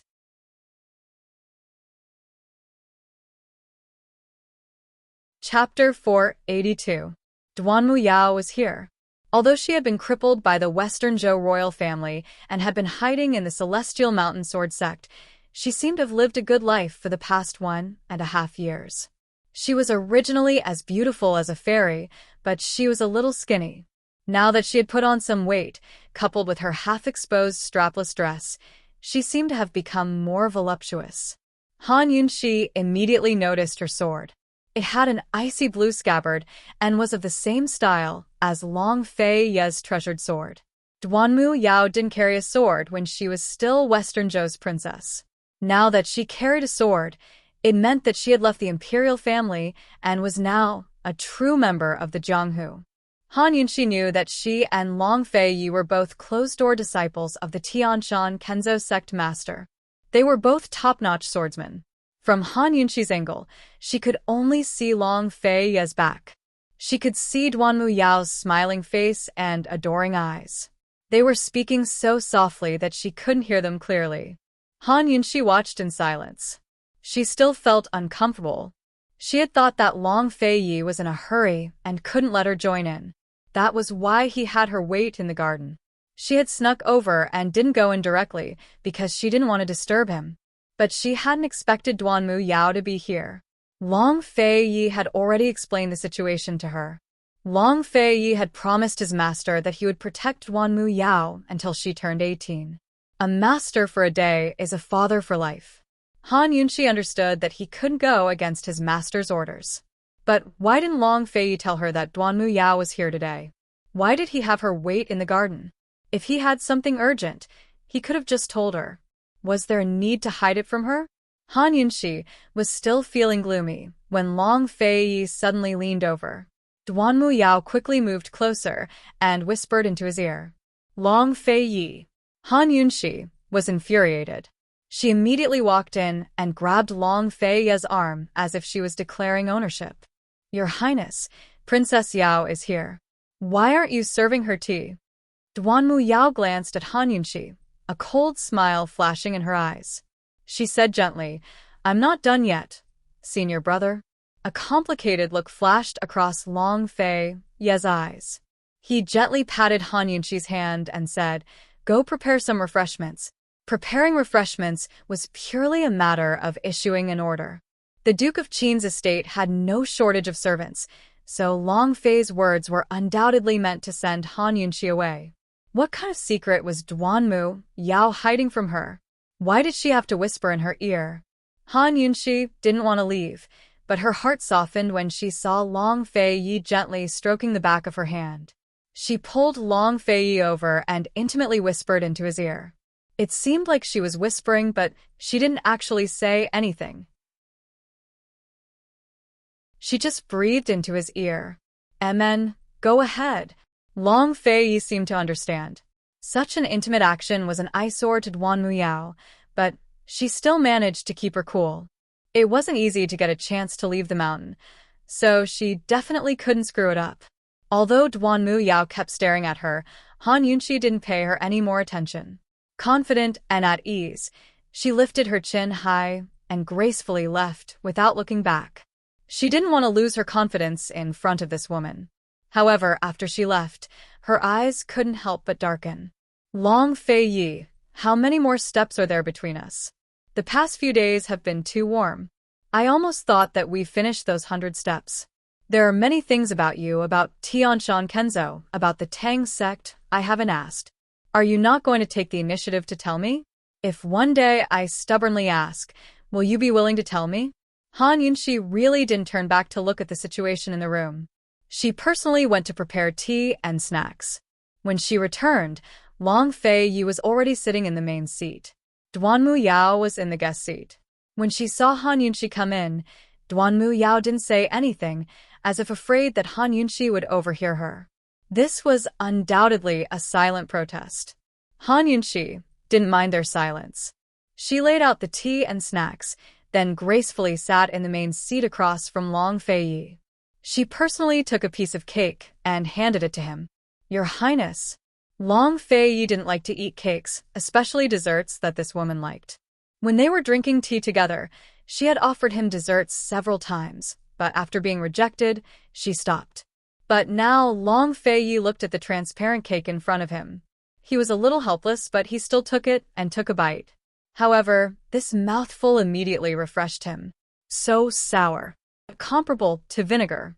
Your Highness, you don't like it? Then try another one. Han Yunxi hurriedly brought over another cake and handed it to Long Fei Yi. Long Fei Yi looked at her innocently. He still didn't refuse and took another bite. He almost vomited. It was extremely sour. It was so sour that his teeth hurt. You don't like it either? Han Yunxi asked seriously. Long Fei Yi was helpless, but he also wanted to laugh. How could there be such a woman? He loved and hated her. She brought over 2 cakes, and they were both sour. No doubt, she was warning him that she had knocked over a jar of vinegar. Long Fei didn't reply, but silently ate the 2 pastries. Han Yunxi wasn't appeased at all. Instead, she felt sorry for him and hurriedly poured tea for him.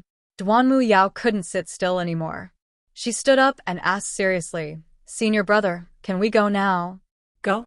Where were they going? Han Yunxi finally cast a questioning look at Long Fei Yi. However, Long Fei Yi didn't explain anything. He said in a low voice, be good and stay in the residence. Don't run around. I'll be back in a few days. There were many things that she didn't ask. She had been waiting for him to tell her. However, this time, Han Yunxi asked without hesitation, where are you going with her? Did something happen? Long Fei Yi evaded the question. I'll be back in a few days. Must we go? Oh. Han Yunxi was silent for a moment. Then she whispered, Your Highness, can you take me with you? At this time, Duanmu Yao urged again. Her voice was soft and coquettish. Senior brother, let's go quickly. Han Yunxi looked at Long Fei Yi. Her lovely eyes didn't contain pleading, but hope. Pleading and hope were 2 completely different things. She liked him, but she never forced him. She only hoped and hoped for him. Your Highness, I want to go. She was very honest. However, Long Fei Yi ultimately disappointed her. He stroked her bangs as usual and said indifferently, Be good and stay here. Don't run around. Stay away from Gu Qisha. After saying that, he got up and left with Duanmu Yao. Han Yunxi sat in silence and watched until Long Fei Yi and Duanmu Yao's figures disappeared into the distance. Only then did she reach out to stroke her bangs. She foolishly stroked them. Suddenly, her heart felt suffocated. It was so suffocating that it felt unbearable. It turned out that it was just her own wishful thinking. There were still many more steps to take. No matter how important or confidential the matter was, as long as Long Fei Yi didn't want to, who could stop him from keeping it a secret? Who could stop him from bringing her along? It turned out that she hadn't entered his world. She was still at the door. Outside the window, Gu Qisha narrowed his eyes when he saw Han Yunxi's disappointed expression. He walked over carelessly. Little girl, did you get dumped? Han Yunxi glared at him. You were eavesdropping. I was eavesdropping. I didn't hear anything either. I don't know what that Duanmu Yao was whispering to Long Fei Yi. Gu Qisha said unhappily. Whispering? Han Yunxi was shocked. Gu Qisha's gaze was somewhat evasive, but he still said loudly, they were really close. Io. If this Princess Duanmu had married into the Duke of Qin's estate as a concubine, It would have been better than being crippled. Han Yunshi's attention was completely focused on the first half of Gu Qisha's sentence. Her face darkened as she got up and left. Gu Qisha quickly chased after her and followed Han Yunshi all the way to the back gates of the Duke of Qin's estate. Han Yunshi was about to leave when Chu Shifeng appeared. "Esteemed Wang Fei, His Highness isn't here. It's best if you don't go out." Han Yunshi gave him a cold glare that made Chu Shifeng subconsciously back away. Her gaze was even more frightening than His Highness's, enough to kill. Of course, Chu Shifeng did back away, but none of the page boys dared to open the door. All of them were blocking the way. "Out of the way," Han Yunshi said coldly. The page boys all looked towards Chu Shifeng, who only pursed his lips in silence. "Don't make me say it again." "Out of the way," Han Yunshi said sternly. The page boys were scared out of their wits, but they still didn't move. Han Yunshi activated her assassination weapons and shot out multiple needles at the page boys' knees. One by one, they collapsed to the ground, their legs numb and unable to move. Chu Shifeng panicked and rushed forward to block the needles. "Esteemed Wang Fei, His Highness has orders." Before he could finish, Han Yunshi said coldly, "To put me under house arrest?" "No." Chu Shifeng was scared to death. His Highness had only said to be on guard against Gu Qisha, but nothing else. If esteemed Wang Fei left the estate, how were they supposed to guard against him? "If you're not, then out of the way." Don't. Han Yunshi hadn't finished when Chu Shifeng stepped aside. He didn't want to be poisoned. How was he supposed to follow her out if he was poisoned? Gu Qisha grinned from one side. When he saw Han Yunshi leave, he didn't go through the back door, but climbed over the wall to follow behind her.